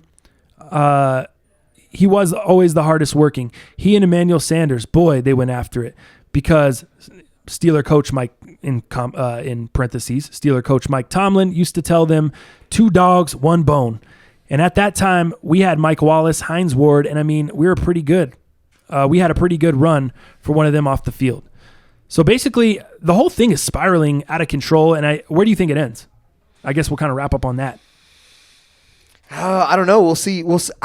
I'm kind of anxious to see what this tell-all. Right. So before I make any big judgments, I'm waiting to see this tell-all with James Harrison. I want to see how far they go. I want to see what he addresses, but obviously he's not going to be in Pittsburgh. He won't even return Rooney's calls. Yeah. So, he's fucking done in Pittsburgh. I think Too emotional for me, dog. He fucking annoys me. I would never want that guy in Denver. I don't give a fuck how good you are. Like I said, there's just certain people I can't vibe with, and that's the vibe. Yeah. That's the shit that I do not do well with. I don't do well with miscommunication. I don't do well with people that aren't clear. I don't do well with people that can't articulate their thoughts and can't communicate clearly and be direct. I don't do well with those people. Sounds like a Marquette King situation. Exactly. Dude, exactly. How do you feel about being in Denver? It's cool. Just trying to get my breath. Yeah, just having some trouble with the altitude. Oh, really? Because every other punter's fucking loving punting in Denver, and you're bitching about the altitude. Oh, shit. Give me a break. Why don't you try golfing? Exactly. All right, man. So, dude, let's get back into this divisional. The championships this week. Let's get a little bit back into it, and then we can kind of segment into heaters. Is that kind of where we're going to go? Yeah. We'll go there. I have some sound on the Chiefs game. Yeah. Belichick, Pat Mahomes, Brady. You want to hear from all of them? Hear what they think? I heard most of them, but yeah. Did you hear about the weather going on over there? Yes, I did. Dude, okay. Frozen tundra over there. We'll talk about it in a second. Let's hear from Pat Mahomes first. Okay. Definitely a huge game. We're excited for the opportunity, and we're glad we're getting to play. The best, and getting to compete against the best at this time of the year. It'll be huge. Whenever I got here, that the goal was to win the AFC Championship and obviously get to the Super Bowl and win that. I think the weather doesn't make any difference in how these fans are going to come out this weekend. Okay, so Pat Mahomes not concerned about the weather. That's obviously been a huge topic. Let's hear what Tom Brady has to say. It's one game. You don't win. That's it. That's what the playoffs are about. We're going to have to go into a really tough environment and play our best football. If you're not motivated this week, you got major problems. This is the week where you shouldn't have to put any extra in. This is what it's all about. You sign up any chance you get to play an AFC Championship game. So I don't care where, when, time, cold, weather, rain, blood, don't matter. Blood. Rain, wind, blood. Don't matter. Let me add. Why do you have to throw blood in there? We're talking about weather, and this one throws blood. This guy's the GOAT. Let me add something to this. So, did you hear his interview? Or no, it wasn't. It was shared to his social media. Okay. And I don't remember which one, Instagram or Facebook. He does a good job on Instagram. Dog, he's in the weight room. He's got 50 Cent playing in the background. The many men. Yeah. No way. And he's like, dude, he was telling everybody on his social, he's like, man, great team win, blah, blah, blah. Man, great. And he's like, watch out for us, man. You thought we were dead. And he's playing 50 Cent in the background, dog. I'm like, I'm pumped. Dude, I've got to... I'm watching out for the GOAT here. I got to find this and pull this up right now. It is one of the greatest things. And I'm like, dude, if you've got the GOAT playing 50 Cent, and he's working out right now, talking about a great team win with Belichick at the helm, somebody's in trouble. All right, somebody's in trouble. Dude, I got the Instagram post. Let me see if this shit works out. It's gonna be a miracle. See if it'll play. Look at this. I got the splitter plugged into the bottom of the iPhone, unplugged it from the iPad. Let me turn the volume back up here. Let me see if this plays. This is gonna be fire. Let's see what Brady's got going. It's great. Oh, hold up. I got to turn the audio on my phone or on the post. 14th. It's great to be working on a Monday. Great team win. We're on to Kansas City, baby. Let's go. Oh, yeah. There you go. Ooh. Step upon me. Oh, and he's got the score popping up from the Patriots, 41-28. Dude, last weekend's divisional game. So many hidden messages, dude. Oh. All right. Monday, January 14th. There he is, man. Tom Brady, the GOAT. Pretty dope. Sorry if it was kind of staticky there. Yeah. We're on some bootleg shit, but so I would say you got to watch out for this fool, man. He's talking about a great team win. He's already in the gym. He's got previous scores posted in the back. This guy is. Watch out. I just loved that post-game presser, the one we played last time, where he's like, yeah, I know everyone thinks we can't win any games. Yeah. And we suck. I just love that shit. But the Chiefs ain't fucking buying into that. The Chiefs know that they're not underdogs. There's nothing to be played with. They're not taking them lightly, man. So let's hear from Coach Bill Belichick real quick. Yeah. Oh, whoops. I had this fucking sound down. Hold up. Sorry. My bad. All right, here we go. Bill, the forecast for Sunday is temperatures in the single digits, wind chill below zero. How does that impact preparations for the game and perhaps we're going to get ready for the Chiefs, whatever it is, it is. Do you mind playing in severe cold? Love to play in a championship game. Schedule whatever you want. Does it change the play calling? Does it make it harder to throw? I don't know. It's Wednesday. We'll see what happens Sunday night. Right now, we're getting ready for the Chiefs. Your last visit to Kansas City was not a good memory. Is that something you think you and Tom can use as motivation? Yeah, I don't think that game has anything to do with this one. we're going to get ready for Sunday. Dude. I love Belichick, dude. Belly. How? What about the hoodie? Not phased. Doesn't give a fuck about the weather. No. Doesn't give a shit about the last time they went to Kansas City. Doesn't care anything about historical data. That's why they're so great. Yeah. That's why they're so great, dude. Everything, I know it's a cliche in sports. We're on to the next one this week and all this shit. They really fucking are all about They play this it week. that way. Right. That's why they're there, dude. God. You could talk about, well, we don't get distracted. We don't hear the outside noise. Yes, you fucking do. You know why? Because you would be where they are if you didn't. Yeah. They legit don't hear the outside noise. They legit are on to the next week. They're legit. Everything's all about this week. Nothing affects the old shit. They're going back and looking at tape from what worked in the first meeting, what didn't work in the first meeting, and then they're breaking down how Kansas City's played in the playoffs so far in the last few, maybe some of their bigger games, maybe how they attacked the Rams, different stuff like that. Yeah. They're not focused on anything else, dude. The fucking Patriots. Did you see the this is funny too. While we're on this game, did you see the I think it was Sports Nation put out a poll of basically they polled a bunch of fans, and can you guess who fans wanted to lose the most this weekend? Patriots, of course. Absolutely. Right. No shock there. So you got 60, let's see, in a poll of 1,970 fans, almost 2,000 fans, 69.4% said the Patriots are the team that they most wanted to see lose. No other team even got 12% of the vote. So Patriots, 69.44. Next was the Saints at 11.88. I'm kind of shocked by that. Wow. Most people want to see the Saints lose and Drew Brees? That's that weird to sense. me. Then you've got, guess who's 3 and 4? What do you think? How do you think that shaked out between Chiefs and Rams? 3 and 4, Chiefs and Rams. You want to go in? Go ahead. I don't know, man. Who's the least hated? Who's the least hated? I would say Number 4 would be the least hated team. I would say the Rams. You got it. Chiefs Nice. are 3 at 9.9. Rams are number 4, 8.78%. So most of the country out of the 2,000 polled, I guess I don't know how big of a fucking, Right. I don't know where these people came from. I don't really like these studies where they poll 37 people. 2,000 is a good amount, but I don't know if it's enough to really accurately describe how the country feels. Yeah. But what demographic was this? Who did the zip code search? Right. What are we doing? Yeah. Right. So that's where we're at. When asked what Super Bowl 53 matchup they would like to see, what do you think was most? Super Bowl matchup. What Super Bowl matchup would they like to see? So it'd be Kansas City and the Rams. No. Sorry. That's the. No, it would have been fine, but Yeah, that's that what's would've been funny fine. about this is, according to those, So they went opposite of what they initially. they said the Chiefs and the Saints. Really? Yeah, it's weird, right? But they Why just would- don't. But but- they just don't want the Saints to win. I guess. Weird. I know, and then it was really close. 41.9% said Chiefs Saints, and then 41.2% said Chiefs Rams. So very close there. The rest of them it was 12% to see the Patriots versus Saints and 4% to see the Patriots versus the Rams. Wow. Nobody wants to see the Patriots there So again. according to this poll, it's very Chiefs heavy. It sounds like. Yeah. Will we be Chiefs heavy on heaters? Chiefs heavy, dude. Tune in. Chiefs heavy. So yeah, let's. You ready to go ahead and jump into that real quick? Yeah, let's do it, man. All right, let's go ahead and jump into a little segment we call Heaters. All right, Em. This is my heater. I dare you to hit it.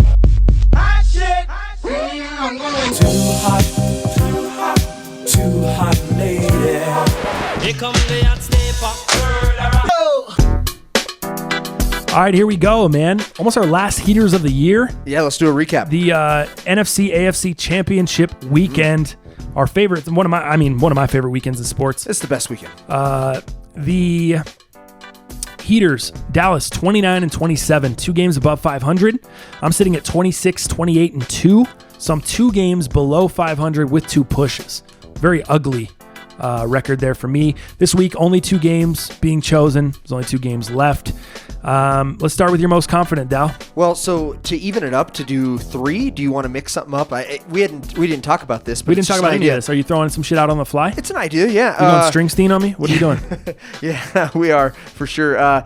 Do you want to do? So we have 2 obviously heaters, and if you want to make it a third, do you want to pick a random over under on either of the games to have like 3 heaters, or no? Or is that stupid? Let me, no, that's fine. Yeah, we can do it. I up need to to you. go look at the over-unders. I don't even know what they are. And I'm going to have to make a on the fly prediction. Did you already research these, Dallas? I kind of saw where the over. This is what you're doing? You're on the setup tip right now? I saw where the over and under started. This is the kind of stuff you're pulling, huh? A few days ago. Let's just start off with our 2 heaters, and then maybe we'll throw just a random. Okay, wait. If you feel like it. Yeah. What? Go ahead with your first one. All right. So most confident this week. I said it. I alluded to it. The last couple of weeks. I believe New Orleans was and will still be in the Super Bowl. So I believe New Orleans takes this out of the Rams. They're playing in the Dome. We know that Breeze loves his Dome. He came off of 2 interceptions, 2 early interceptions last week, and that's a bit of a concern. But man, with Kamara, with just his Smith. I think the Rams will do a good job with Talib, hopefully guarding his big receivers. But I think the Saints pull it out. I think they ride it back into the Super Bowl, and I think Breeze might even ride it into the sunset, win the Super Bowl. So I have them right now at New Orleans -3.5. Let me see. I think I have them at 3. It might have went to 3. Dude, I have 3 on both games. I have 3 on the other game, and I have 3.5 on this. So I'll take the 3. Let me see what. I'll take the 3 on this. Let me see what Yahoo's got here. Yeah, it's -3 on both of the games on there as well. Yep. So we'll do 3 on the Saints. Yep, that's my most confident. Even though, so let me write that down. So 3 on the Saints. Even though that the poll did not want that. No, even though that you just saw the fucking Rams and how they performed, they totally shut down Dallas. I mean, that game wasn't even as close as the score indicated. They still didn't cover the spread, you fucks, Dallas. So you're taking the Saints at home -3. I mean, Saints at home. Yeah. What are you going to do? But it's tough. It's tough for me to go against the Rams. I think I'm with you on that. I'm going to jump on the same bandwagon, man. I like the Saints at home as well this weekend. I just think they're fired up. The way they weathered the storm against Philly, they didn't fucking go in their shell and they turtle and hide. They actually came back. Defense bowed up, got some stops. They were able to keep the game close, and then defense made a huge play at the end there. So I'm with you. I like the Saints. I think it's going to be an awesome game. Right. And that's what I'm really hoping for is just a great game.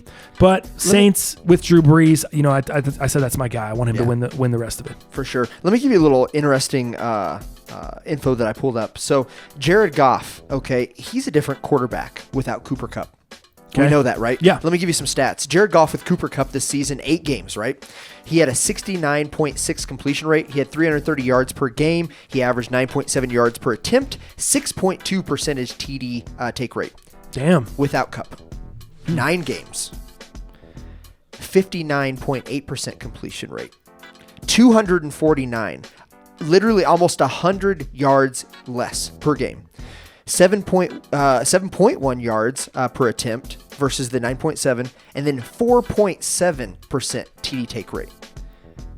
Not all his stats are half, but they are miserable without Kupp. That is a big, big asset to Jared Goff and the scheme over there. They built around Robert Woods. I think he's doing good. Brandon Cooks is having a great year because Kupp is out. We'll just have to see. I think obviously Gurley, he's obviously that crazy missile that can go off at any time, depending on what the Saints give him. But I like the Saints run D, and I don't see Gurley having a fantastic. But mixing it up with that C.J. Anderson, that could be that potion that they need to make it right. So we'll see what happens. But I thought that was an interesting stat.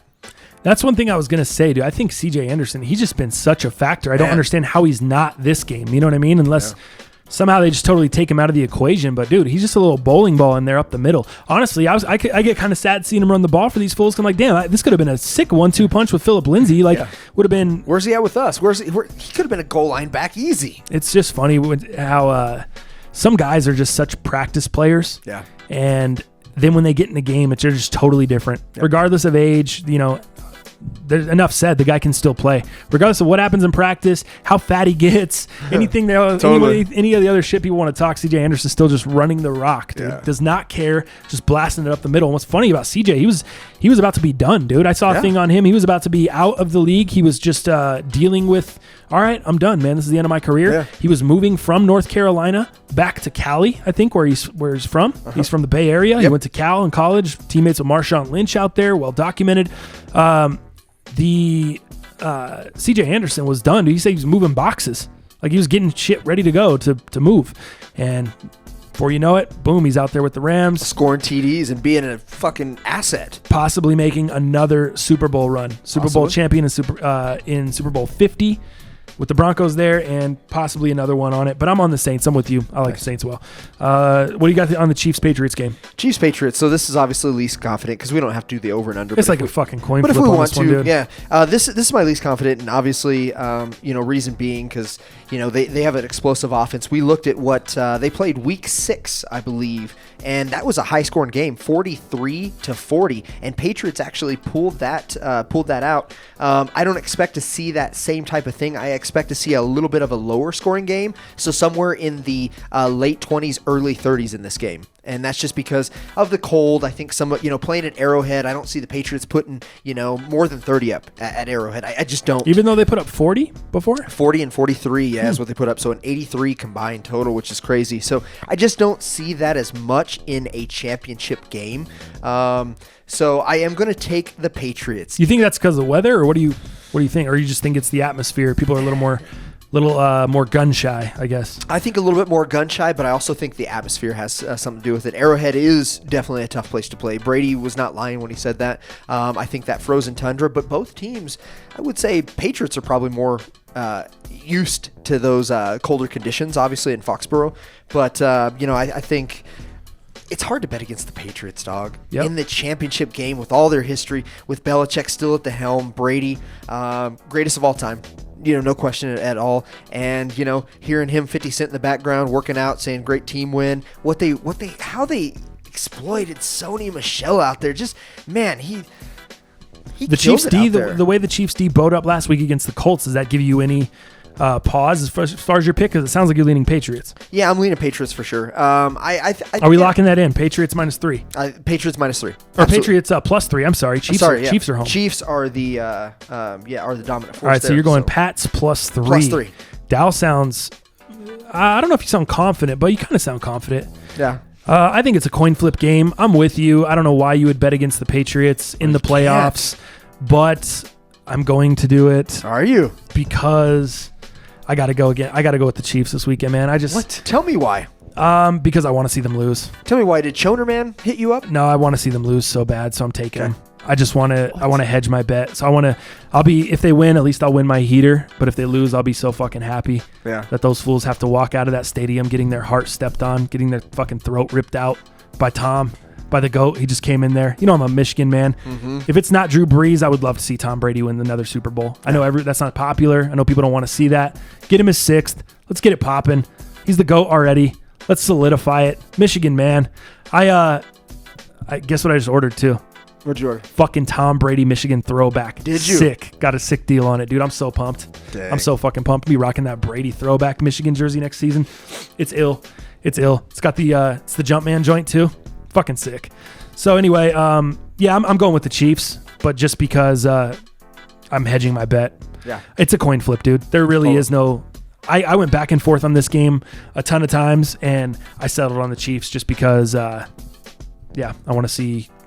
want to just hedge my bet. I think the location makes. I think location at Arrowhead makes the biggest difference in this AFC championship. By the way, I'm not. I don't think the weather is going to have a factor at all. Or play a factor at all.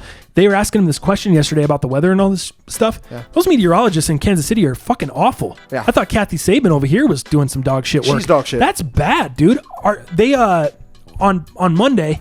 This was an Arctic blast. Sure. This was a storm the size of Texas. Frozen this shit tundra. was fucking moving. Yeah, frozen tundra was moving in. It's going to be maybe somewhere near between 8 and 10 degrees at game time, below 0 by the time the game is ending. Not the case. It's going to be cold. All of a sudden the next day, it's going to be about 18 degrees, blah, blah, blah, blah, blah. I'm like, that's a huge change. And today I'm listening, it's like, it's rose another 10 degrees. Yeah. It's like 25. Dude, we're going to be in the 30s. 28. We're going to be in the 30s by that time it rolls out. I'm like, damn, it was colder on Sunday in Foxborough. Yeah, so I don't think the weather, it can be a factor. The weather's gonna but pay any. Location is the factor. Oh, and here's why. The Patriots won the first playoff game at Gillette, right, where they solidified NFL's only undefeated home record. On the road, they went 3-5 with losses to the likes of Jacksonville, Detroit, and Miami. The Miracle in Miami. Kansas City, meanwhile, has gone 8-1 at Arrowhead. Did you also, I mean, another thing that's kind of going against you here. Yeah.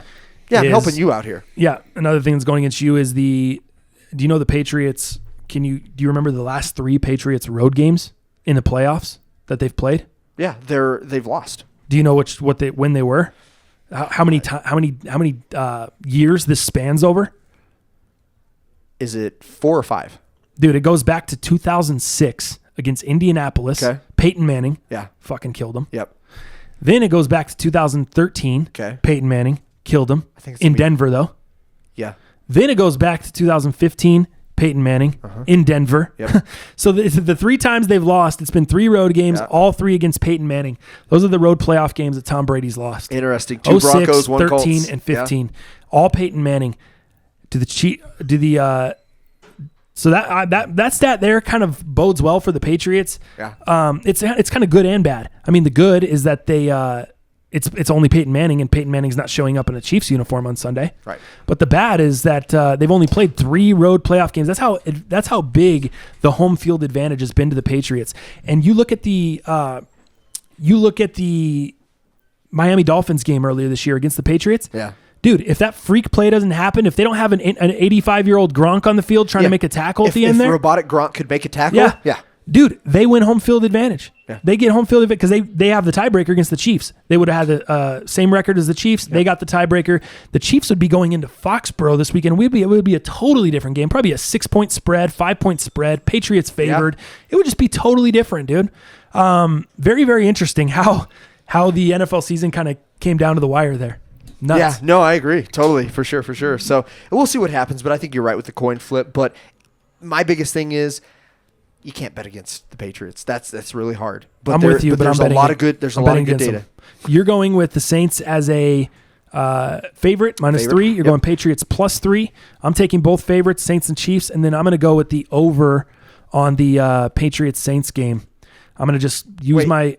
Go ahead. You said the Patriots-Saints. I'm sorry, the Patriots-Chiefs game. Okay, you're going to take the over on that? I'm going to take the over on that one. I'm going to just go with my head. I'm not going to overthink it. It's actually lower than the Saints-Rams over-under, and I think that game's actually going to be a lower-scoring game just because the way the Saints have started to play D later in the year. They're not the same Saints defense we saw earlier in the year that was just giving up a ton of points, but they were scoring 50 on offense. Yeah. So over 55.5 is what I'm going with on the Chiefs-Patriots game.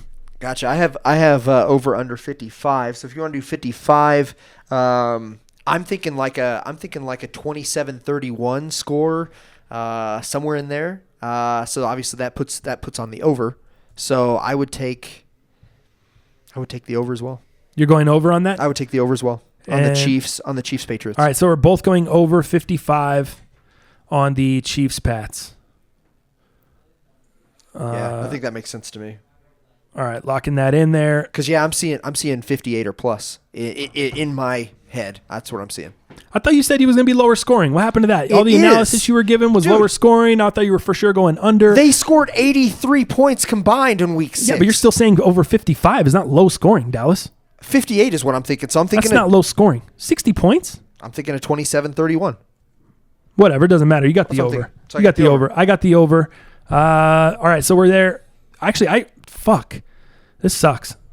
I'm 2 games behind you. I'm not going to be able to catch you because we're having too much of the same bullshit. I should have thought about that before I made my picks. I should have just gone opposite of you. I should have had you do all your picks first. I should have just gone opposite on every single one so I had a chance to catch up because I'm 2 games behind, so I'll just have to... Take that L on the way out. Yep, no doubt.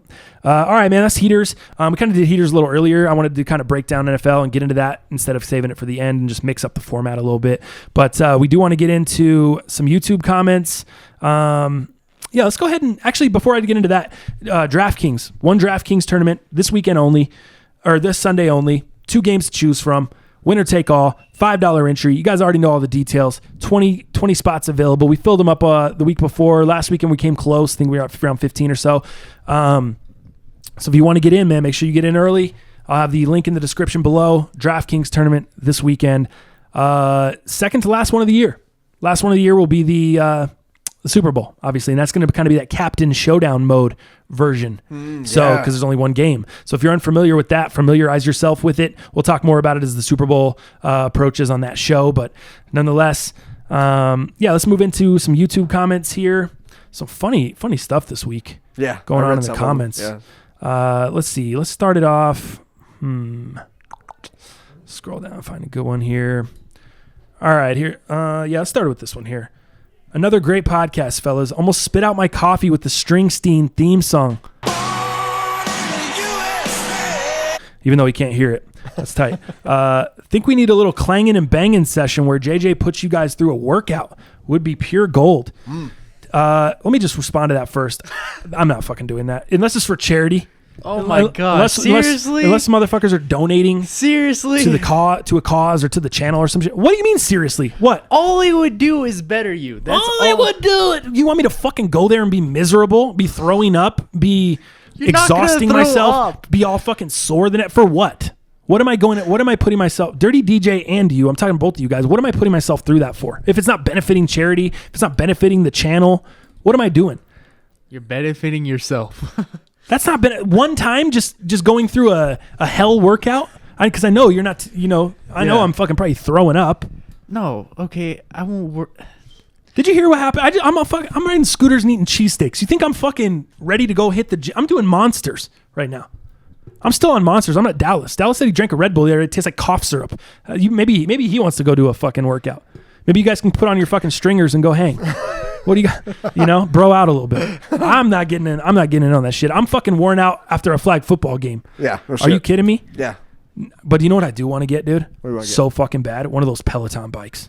Do you? Dude, I want one so bad because I thrive off competition. Yeah. I don't like to fucking go to the gym and see a bunch of fucks running around, get distracted by bitches in fucking yoga pants.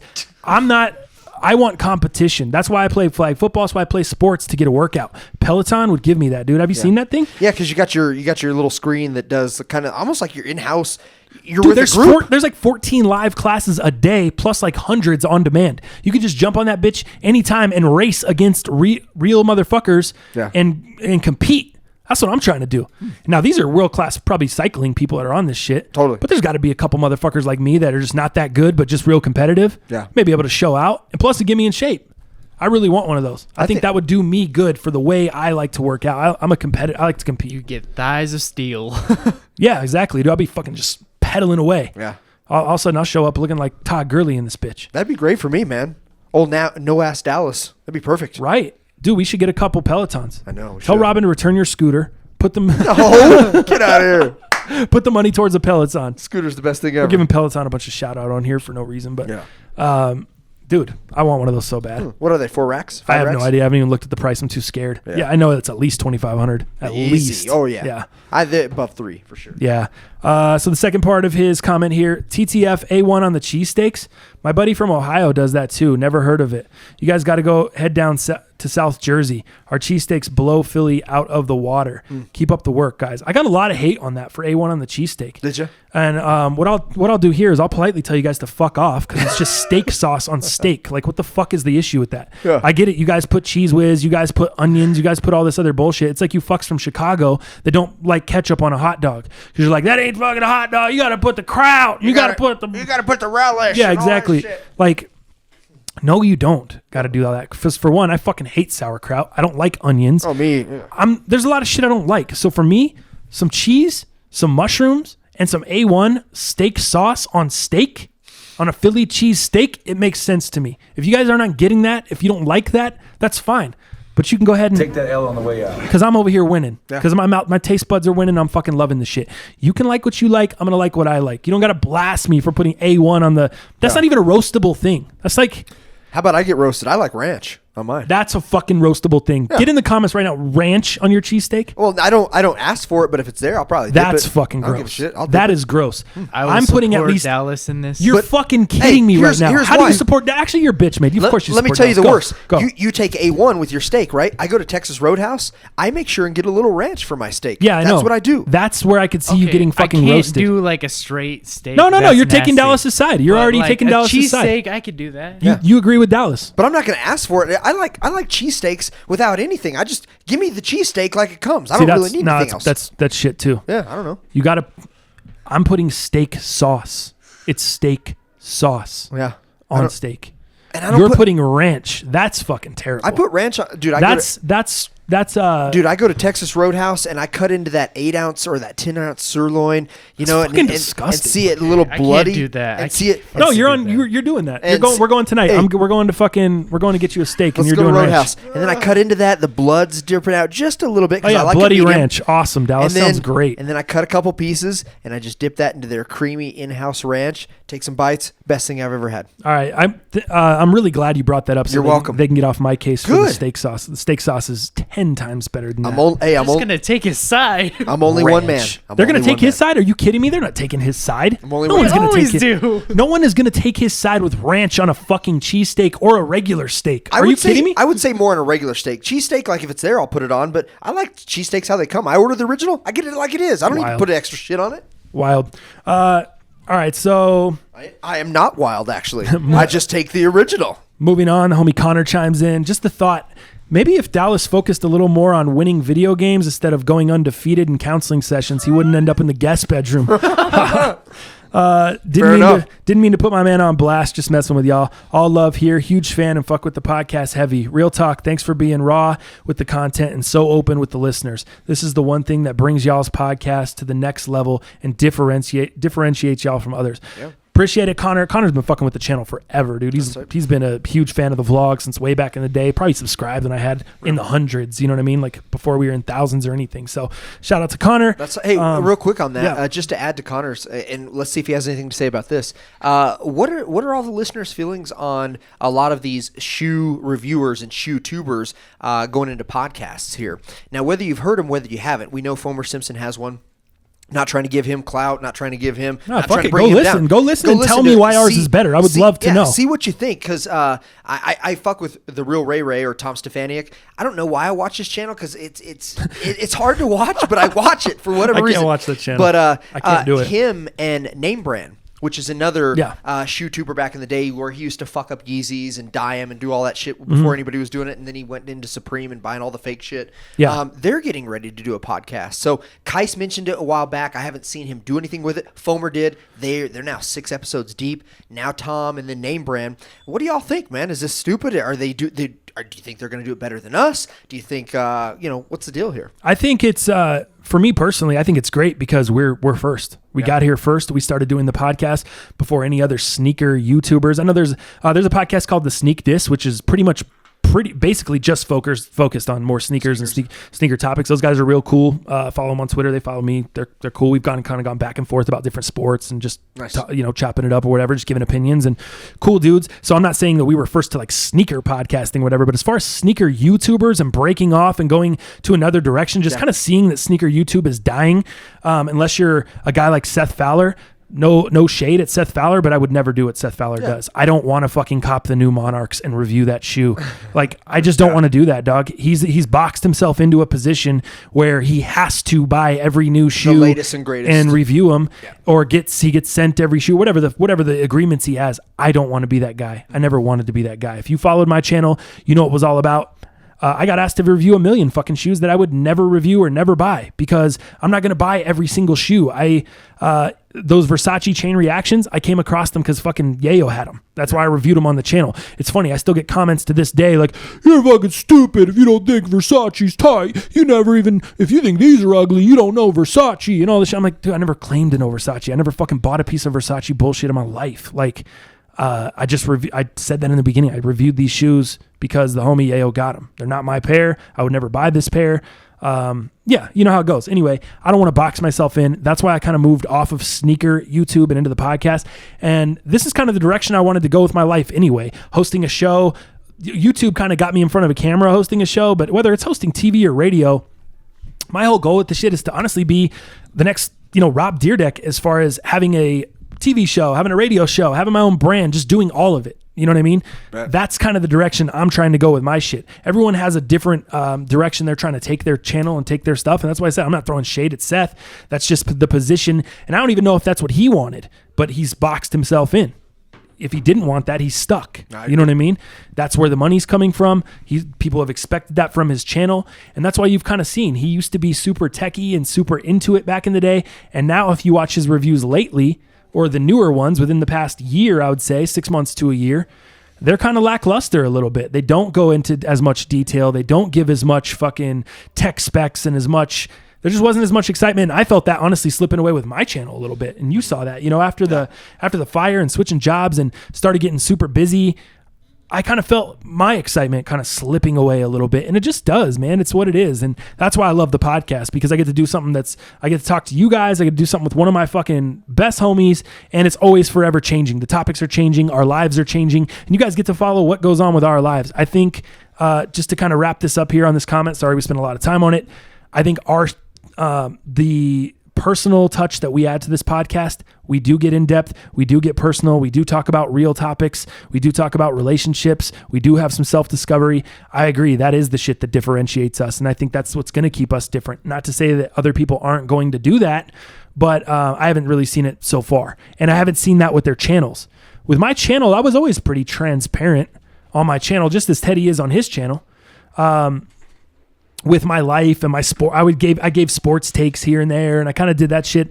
A lot of I don't know. I'll be interested to see how a lot of other YouTubers make that transition. Are they really going to open up the way you need to open up to make radio successful or podcasting successful? You can't just fucking keep it surface level, especially if you're doing 2 shows a week like we are. It's just not going to work that way.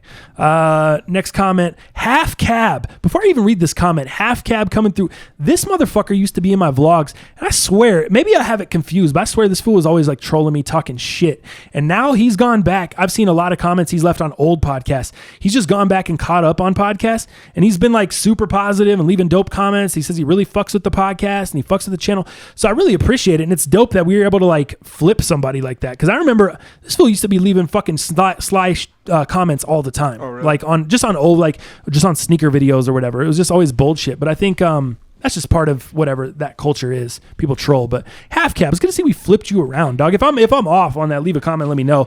But I feel like you used to be a little shit talking bastard, but now you're kind of cool, man. You're kind of cool. Come in here with some positive shit. I really appreciate you. I'm happy we were able to flip you around. If that is the case, why did we flip you around on the channel? Did you just like the realness? Did you like the podcast better? What was the case? But anyway, his comment is Dallas saying the word boutique weird. I've always said it pronounced boutique. He says boutique, like Bo Jackson. Boutique.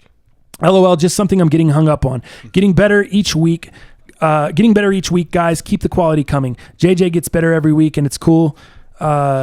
That he's a part of the cast to watch his growth. Wow, even JJ getting some fucking love. Maybe Half Cab just switched up. Maybe he's not a hater anymore. I don't know. Sick. That was nice. That's a really nice comment.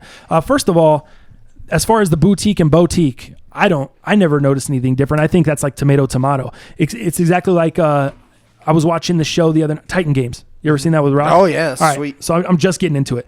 But they said Herculean effort last night. They said Herculean effort. Okay. And I've heard it said Herculean effort. I've heard it both fucking ways. I don't think either's wrong. Boutique, Herculean, tomato. You know what I mean? I don't think any of them are wrong. I just think if Dallas was born in Kansas, when people are born in different spots of the country, different things happen. You know what I mean? So I think that's kind of, I'll let you kind of answer there, but that's my take on it. I didn't notice it as a weird thing or as a difference thing or. Yeah, maybe I do say. We already talked about him.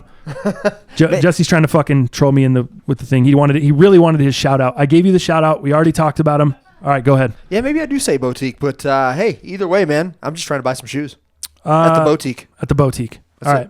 The glass house is weird in here because people walk by, they fucking stand here and stare in like I'm a zoo lion and shit, like we're fucking zoo animals. They look around, they see what's going on. Some people are touching their nipples when they come up to us. Right. It's fucking weird. People do some weird shit. I think they're trying to just get us off our game over here. Trying to give us some dick whaps. What's going on? What is that? I don't know, where your friend used to like walk by you and fucking whack your dick, and like it'll hit your nut, and your nut goes into your stomach. And you're like, it's the fucking worst. I've never heard of a whap before. A dick whap, but you don't want a dick whap. That's tight. I'm gonna start saying that. You're about to get whapped. Are you about to get Fetty whapped? Fetty whapped. Dick whap. Next one from Hey Gil. Just 3 fire emojis. I like it. Okay. Thank you. Also, I want to give a shout out to you guys. This is the first podcast that I've gotten to in the comments. We may still get some thumbs down. We got 44 thumbs up, no thumbs down on this motherfucker. Dang, JJ didn't get us the thumbs down. So thank you, man. Fuck you. Oh man, I'm tired of editing this. If this goes over 2 hours and 30 minutes, it's like even 2 hours 31. I'm gonna fucking give you a fucking thumbs down. Thumbs down, you bro. Springsteen. Next one. From Danny, I don't know what colorway, LMAO, spoken like a true sneakerhead. Is that shots? I don't even know what you're referring to. If you post stuff like that, try to put a reference point to what we maybe what we talked about. How about give us a timestamp? Right. Yeah, no shit. You guys want a timestamp? Give us a fucking timestamp. Because I don't know what that means. Yeah, me either. I don't know what colorway, spoken like a true sneakerhead. I think that sounds like a shot. I think he's throwing shade. Yeah. So fuck you on the way out. Yeah, No, cool. I'm just kidding. I remember my first fucking comment. Not making any fucking sense. From Colby. So I ended up copying the black and gold 2019 Vapor Max. I was pretty hyped on the new silhouette style, but ended up taking them back to Nike. Yeah. I know it's considered a utility version. Yep. Or some shit, but they made the upper out of a rough tent-like material. I did see Pair that. that with a notoriously thin outsole, and you have to size up.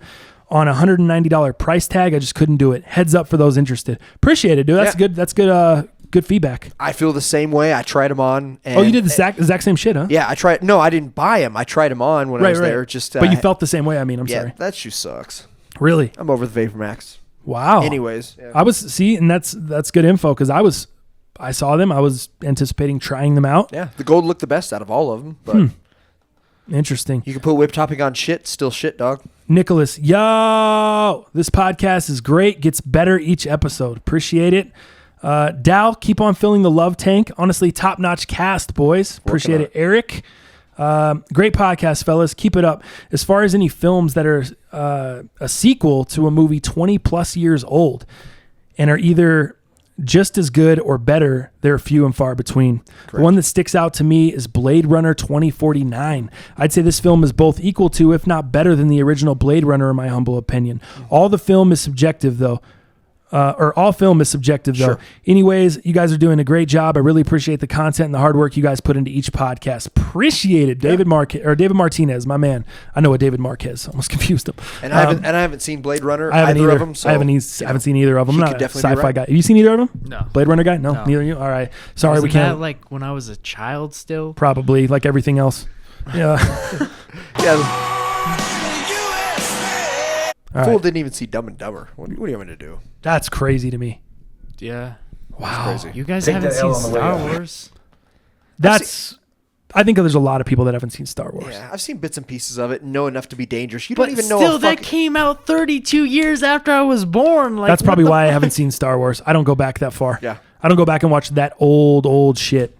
It isn't really that old. It's not that bad. And they have new shit now, too. I know. That's what I'm saying. I don't go back enough to catch up on the old shit to now see the new shit. Dumb and Dumber is just a one shot, one kill. What's the deal? But the new shit is actually the old shit. If you're a Star Wars nerd, that's what's so fucked up about really? it, dude. Fuck, I don't know shit about I don't that. have time for Han this. Solo movie, it was supposed to be in front of the entire It was supposed to be trilogy. the first one, which is the intro, but now it's the modern one. It doesn't make no sense. Damn. Let's move on. Yeah, I'm sorry. We sound like idiots on certain topics or certain movie shits that come up because I just don't know, fellas. You know, I'm an idiot when it comes to that stuff. I have no problem saying it. Love the podcast, guys. In my opinion, that Ford Escape is trash. Still in love with the Focus RS. Wow. Did you see the new Ford GT 500? What I would say to this fool in the comment, I get it, and I think you're just sour that car has been removed, and this is where Ford's going now. What So, I would say it's okay. is we weren't even ever talking about the Escape. We were talking about the Ford Edge. So I don't even know what the hell you're talking about, Jay Walsh TV. Jay Walsh TV. No, I'm just fucking with you. I know you probably meant the Edge, but I had to get a light roast Yeah. in there because if you're gonna miss fucking But type just shit, watch out for the new GT 500. That's going to be even sicker than ever. yeah, watch out. I have no idea what that is. JJ That's also the means Mustang. Oh, The Shelby. Oh, It's oh. like 700 horses or 700 plus horses. really? Yeah. Wow. It's supposed to be insane. That prompted a. Was that the Weed Eater? Nah, that's kind of that's just some horsepower. I was gonna say that wasn't the Weed Eater. You haven't heard my dragster. You haven't heard my fucking You do a Bandimere dragster? Speedway Mile High Nationals. Oh yeah, I do a dragster. It's along the same lines as a Weed Eater. But you don't go as red faced? Because I'd like a little bit of it. No, you can do but it. there's more spit. It's too much spit. There's a lot of spit with the dragster because You it's should see shifting this gears and man's shit. laptop screen, man. Dude, yeah. I was just telling JJ the other day, I was like, dude, from doing the cast and talking so much, I'm spitting all over my laptop screen. Yeah. Like I dimmed the screen and you could just see, dude, it's just littered with fucking Spat yeah. spots. I need to get some electronic wipes and wipe that shit down Yeah, today. shit. I need to purge my hard drive today too. My shit is stupid full. Time. How we doing on time? All right. We're kind of running out of time here. Let's get it moving. Now that he is at the top, it's easy for Jay-Z to tell them not to perform. This is in response to the Big Boy comment about Big Boy being added to the Super Bowl and a lot of other people being asked to perform at Super Bowl, namely Jay-Z, Cardi B, and they said they're not going to do it in support of Colin Kaepernick. So this is in response to that. Now that he's at the top, it's easy for Jay-Z to tell them not to perform. You know damn well he would have done it earlier in his career. Shit, he'd have done it he did a couple albums with R. Kelly, according to Dame Dash. Jay-Z knew about some shit R. Kelly did at the same time. I would not doubt that for 1 minute. Yeah. I totally agree. Jace, great comment, man. Couldn't have said it better. I think I totally agree. But in defense of Jay, I mean, life is all about position. He's worked hard to be in a position to where now he can pick and choose the gigs. Yeah. So, I mean, I don't want to trash Jigga for his stance on it, but he's worked hard to get to the point he's at. And not to say Big Boy's maybe not at that point, but it's still a stepping stone. It's still a great platform for Big Boy to do his thing also. Mm-hmm. Let's see. Next one. I think Lil Uzi Vert is more so wishing he didn't sign with his current label. A lot of the SoundCloud/internet rappers that sign deals ultimately regret it years down the line once the label trashes them to move on to the next big thing. It's a good point there. Mr. Daniel coming in. Could be the case. That's in response to Uzi Vert kind of not doing his or not wanting to do music anymore. Yeah, I guess. Getting out the game. Next one, Johnny Boost, the most underrated therapist. That's me, fool. He's calling me the most underrated therapist because I'm doing my thing. You know what I'm saying? I'll be giving out therapy, getting out advice. You know what I'm saying, Uncle Phil? You know what I'm saying? GoldenEye, enjoying the podcast. Dal, it's a good thing that you didn't get into the Game of Thrones. Everyone is trying to cash in on the final season hype. Like you, I went into full collector mode when I found out about the Game of Thrones whiskey collection. It's been a bitch trying to get every bottle. Yeah. Apparently, no store got a full set. Yeah. Franchise, you know I love you, but bro, Braveheart's one of the must-watch movies. I know, dude. I've been told about this a million times. I got to go back and watch it. It's on the fucking list. That's not really a list, but I kind of have a list in my head of movies I need to watch. It's on there, dude. I know. It's so long, though. What is it? Over 3.5? Is it 3 hour, 3.5 hours? It's probably 3 hours, yeah. It's a Titanic type of movie. You know what I mean? It's just going to take a long time to get through. So once football season ends, I'm going to try to catch up on some shit, movies being one of them. Please, for the love of God, man, watch it when you get a chance. I agree. Movie and TV remakes are rarely better than the original. The last one I had high hopes for was RoboCop, but that one was super bad. I didn't see it. I think the only company doing it right is Disney, taking their animation classics and remaking them with live characters. That what they're doing with a lot of the live animation joints. Beauty and the Beast was okay, but I'm really excited to see what they do with Lion King and Aladdin. I'm so geeked for Aladdin, dude. Aladdin was my shit. And I saw the preview for it a few months back, and I was like, oh, pumped. Yeah, fucking, then it's like a year away. Yeah. It's not coming out till like, that's with Will Smith, right? Yeah. And I know, Will Smith, one of the best actors of all time. Will Smith, the genie. But he's no Robin Williams. So, but we'll see what happens. What made the genie in Aladdin so great was Robin Williams. Yeah. So we'll see. He said, I like the egg on IG. Nothing against Kylie. I just like when stupid shit happens. Reminded me of the time Stephen Colbert wanted his Christmas album to take the #1 spot on iTunes away from Kanye's 808s and Heartbreaks. Number 16 at the time, he wrote in parentheses. Colbert told his followers to buy the album at 5 p.m. and it actually went to #1. Kanye's Twitter response was priceless. Who the F is Stephen Colbert? That's pretty funny. I don't even remember that. That's funny shit, though. Best podcast on YouTube. It's from Jovan. Thank you. Thanks. Just binged 10 episodes of Slobby's World.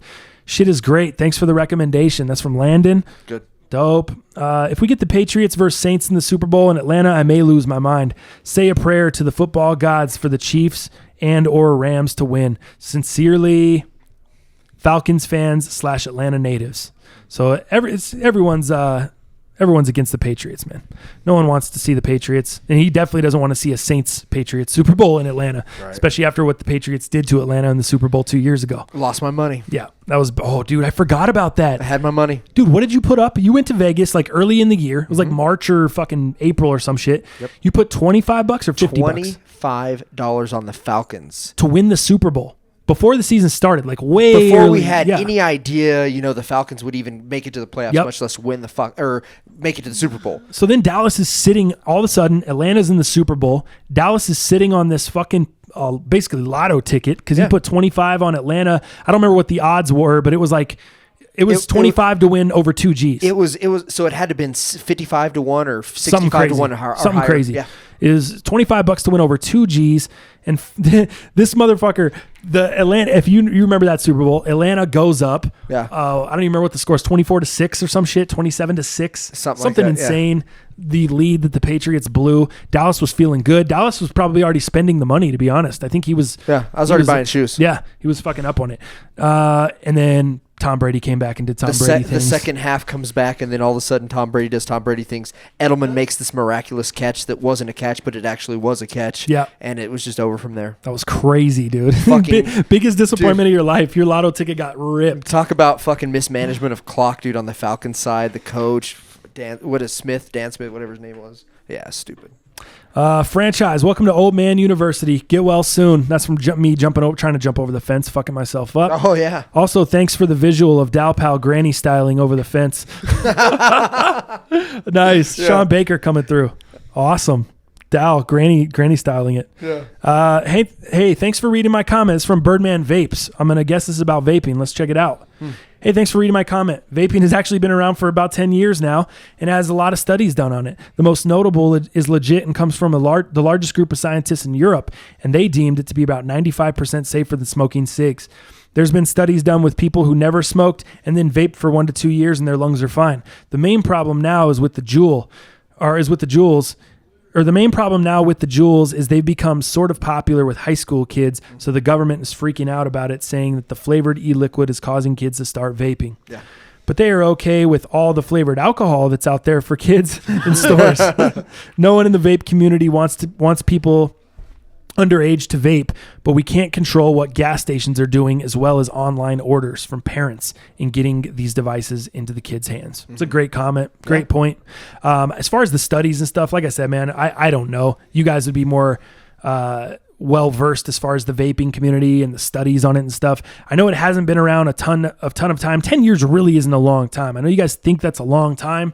It's really not a long time as far as long-term health effects. So I'm still, you know what I mean? I'm not saying you guys are wrong by any means, but I'm not saying we have foolproof studies that are saying this is way better than cigarettes. I know we have studies out there that are saying that now, but let's check it out after someone's vaping for a certain amount of time. I thought it was probably 20 years. Well, that's what I was going to say. There's probably studies when people started smoking cigarettes after 1 to 2 years, and it's like, oh, it's not really that big of a deal. You know what I mean? And then after 20 years, it's a totally different thing. Yeah. So, we'll see. TTF, you need to experience a true Philly cheesesteak next time you come to Philly. My treat, because anyone with A1 is not a true Philly cheesesteak. See, again, just everyone's opinion on my cheesesteak, man. Pat's is my favorite, although most people in Philly are considered Pat's and Geno's more tourist places. I bet you that's the case. Yeah, sure. Of course it is. Although the whiz they use is not the same as the stuff you spray out of a can, you just need to try it. Trust me. Dal, how do the Onyx 4Ds fit? Just wondering if it's true to size. Second point for Dal. In coming to America, they find a place in New York to visit, and they spot out Queens, which he figures to be the best place to go to find his queen. Yep. You said the Bronx incorrectly. Yep, and I remember exactly what you're saying. They're on the plane ride. They have the map folded out, and then they literally point to each other right to Queens. So He is absolutely correct. My apologies on that. I'm trying to remember everything. How do the 4Ds fit? The 4Ds fit, let's see here. True to size, I'm in between a 10 and a 10.5. Because you can't do half sizes in there, I would go the half down. I would not go the half up. Okay. So, like, if you're a 10.5, I would probably go the 10 versus the 11, unless you have a wide foot. He says, lastly, I have to mention the two creepy things. One towards the end of the podcast, JJ looking like a paparazzo snapping pics of you two. Oh, yeah. And the other, while you guys mentioned the pure CBD oil, I got an email from Yahoo, but it was a different brand of CBD. Shit is nuts. But anyways, homies, love the cast. Keep it up. The reading the comments is a great part of the show. Nice. Appreciate it, man. Thanks for all the insight, questions. Oh, go ahead, JJ. What's up? And for the fucking photos and stuff, I was just trying to take a thumbnail. So that's all. Yeah. Right. Hey, just say we're doing it for the cast. We're doing it for you fucks. Yeah. We're doing it for the cast. We're doing it for the cast. That's all you got to say. Yeah. And by the way, what was the other thing he said? The CBD oil. Oh, yeah. Yeah, there's a shitload of CBDs out there. My advice to you when you're looking at this is, some of it can be good and some of it can be bad, just like anything that's out there, right? So do your research. Trust the company. look into the company, call the people that work for the company, and if it's a big deal, make a partnership, make a friendship with these companies, because some of this stuff that they sell, that some of these companies are selling, I've heard, is snake oil, which is no good. Right. So, do your research, and if, whether you go with Pure Spectrum or whoever, just do some research, make sure, you're able to kind of look at, make sure they're transparent, with, their policies and how they do things and all their tests, and pick one that works for you. Exactly. Carlos coming in. Stringstein is killing me. Love it. No lie. Or he continues, no lie. If there was a most underrated podcast forum for talking about shit that went down with your ladies, I'd be all over that. I'm always in the doghouse. Got to figure this shit out. Hey, did we just become best friends? Yeah, that's it. Who is that? Carlos. All right, Carlos. His last one here. I need to set myself up on that franchise kick because I'm out here trying to guess what my girl's thinking all the fucking time. You do how to set it up, dog. It's all about communication, man. Yeah. It's kind of interesting. I'm going to tie your comment into another comment. Oh, actually, I don't even see that comment anymore. Wasn't there one about relationships?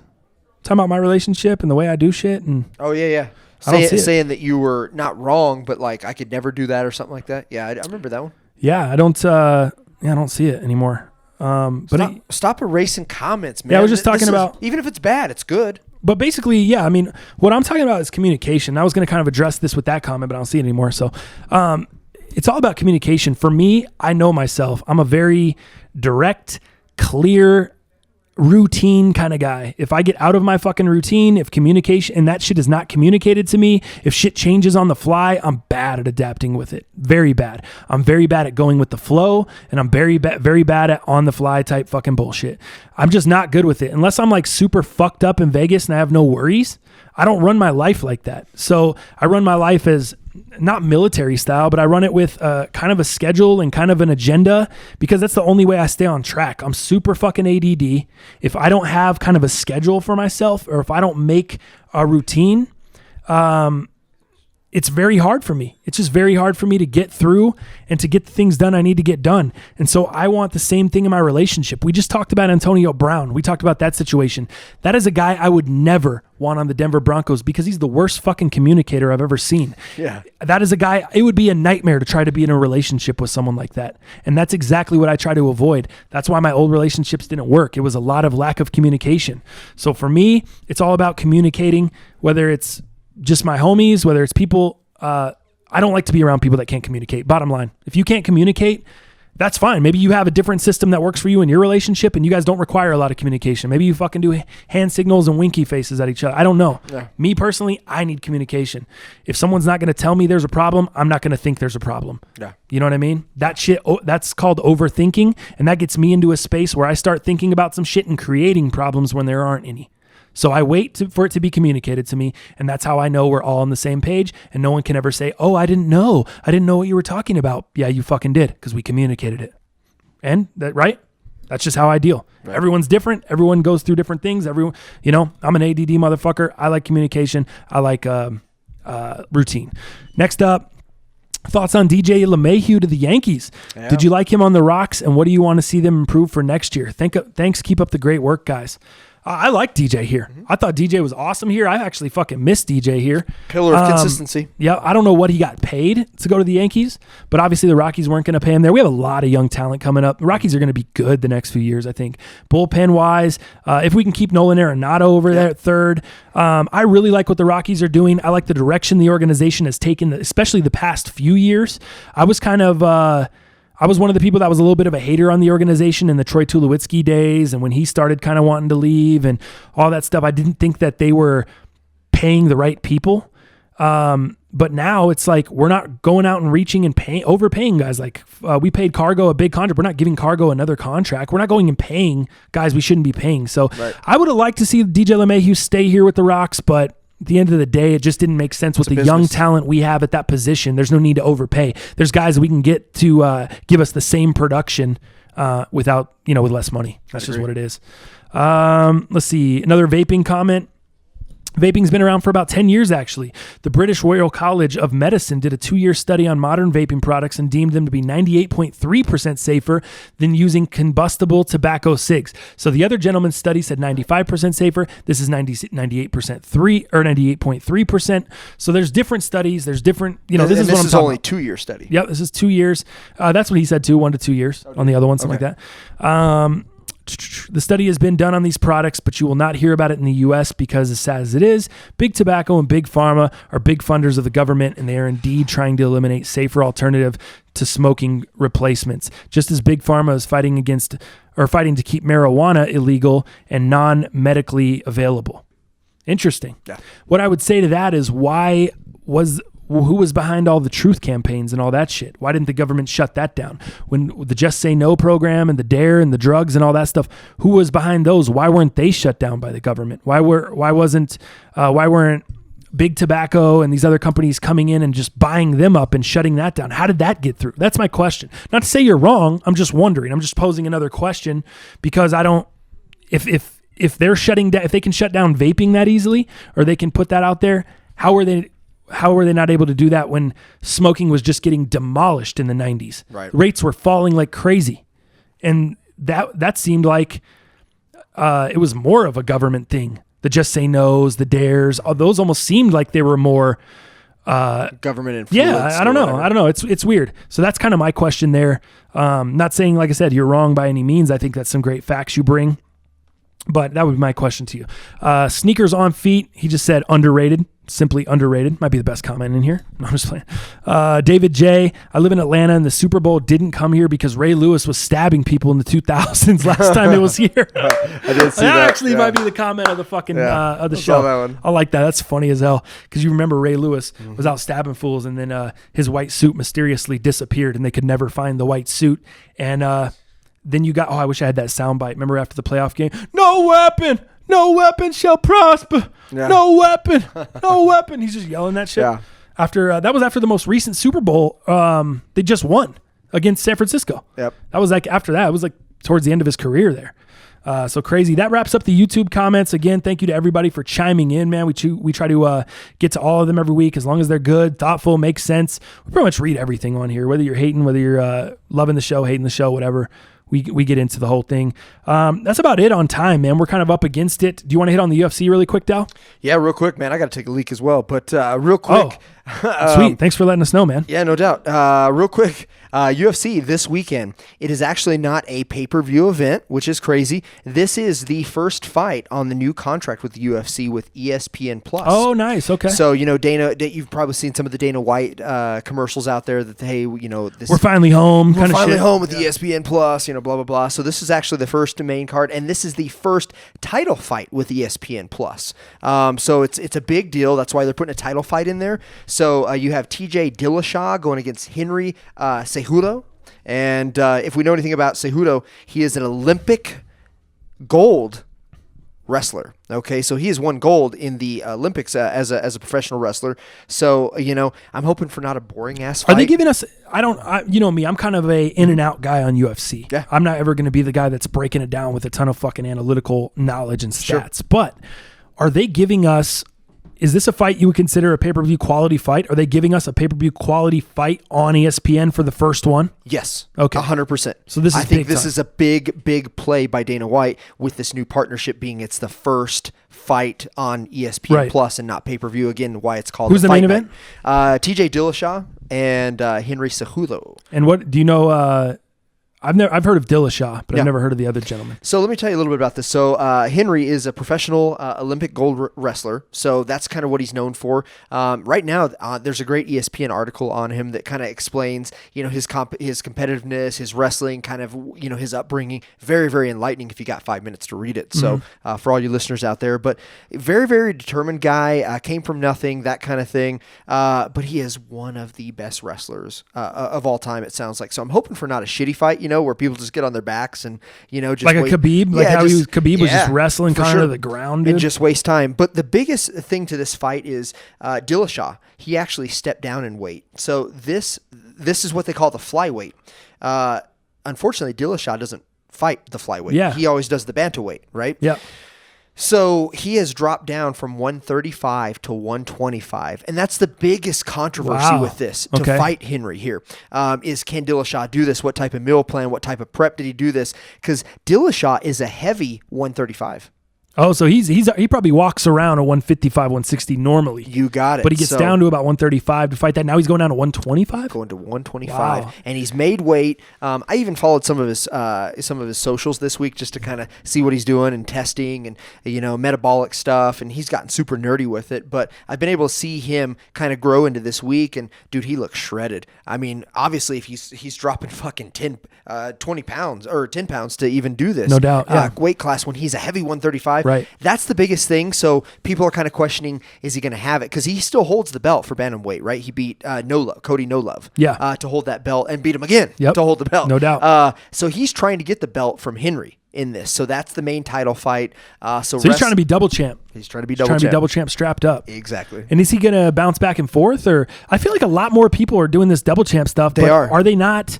I think Dana's being more flexible than what he ever was in the past. UFC's losing ratings. Absolutely. So obviously he's fucking letting them do whatever they want. Well, plus, you look at the women reigns right now, obviously that super big upset, but there's no Ronda Rouseys, there's no cash cows, and I think obviously Nunes might be the new cash cow. We'll kind of see what happens with that. But the way she put Cyborg out was wild, bro. Insanity, right? So if we look at a couple other people just kind of fighting on this card, Paige Van Zandt. Yep. She's been beaten quite a bit here of recent, so her record right now stands at 7-4. She's playing this Rochelle Ostovich. She's playing her. Fighting. Okay. Sorry, my bad. It's all right. My bad. I just didn't know if they were doing table tennis or what. They were doing some beer pong in the back. They're playing. No foosball tournaments here. Okay. All right, I'm just fucking with you. So that's one to watch because Paige is cute, obviously pretty. She's fun to watch, but I think she might. There's a little bit of an Anna Kournikova kind of thing with Paige Van Zandt to me. A little bit. She's super fucking hot, but she's not the greatest fighter. Let's be real. No. I mean, it's kind of like Anna Kournikova. She wasn't great at tennis, but she was fucking smoking. You know what I mean? She's in Enrique Iglesias videos in '99. You can run, you can hide. Your hero, baby. Was it that one? What? Was it that song? I don't know. Thought it was you could run, you can hide, but you can't escape my love. Good one. You can run. You know that one? I like the other one better. Oh fuck! I don't think she was in that one though. Oh, she wasn't. No. Was she in here? I think it was. Escape. She was in the video. She's probably in Escape. Yeah. I watched that video a lot of times. Another one. Check this out. What up? The heavyweight. This is the first, I think, main card fight that this individual's been on since Dana gave him a contract. Oh. Do you remember ex-cowboy Greg Hardy? Yes. He's fighting heavyweight. Threw his lady on a bed full of guns, punched her in the mouth. That was fire. Tight. Wait, was that an Eminem? Was that an Eminem song? That sounds like it sounds like it, right? No, that's like fucking in the police report of what Hardy happened. did. Yeah, I remember. Threw her on a bed full of guns and socked her in the mouth. Yeah, so he's doing a co-main heavyweight fight against Alan Crowder. So that'll be interesting to see. That would be, dude. I'm definitely interested on that. Any pro athletes that go from another sport into fighting or into MMA, I'm always geeked. Whether it's CM Punk from WWE, whether it's fucking Brock Lesnar, anyone that goes. What's that old ass Herschel Walker, dude. Herschel Walker, yep. Fucking fighting in MMA. So, and he was old as shit, 50s.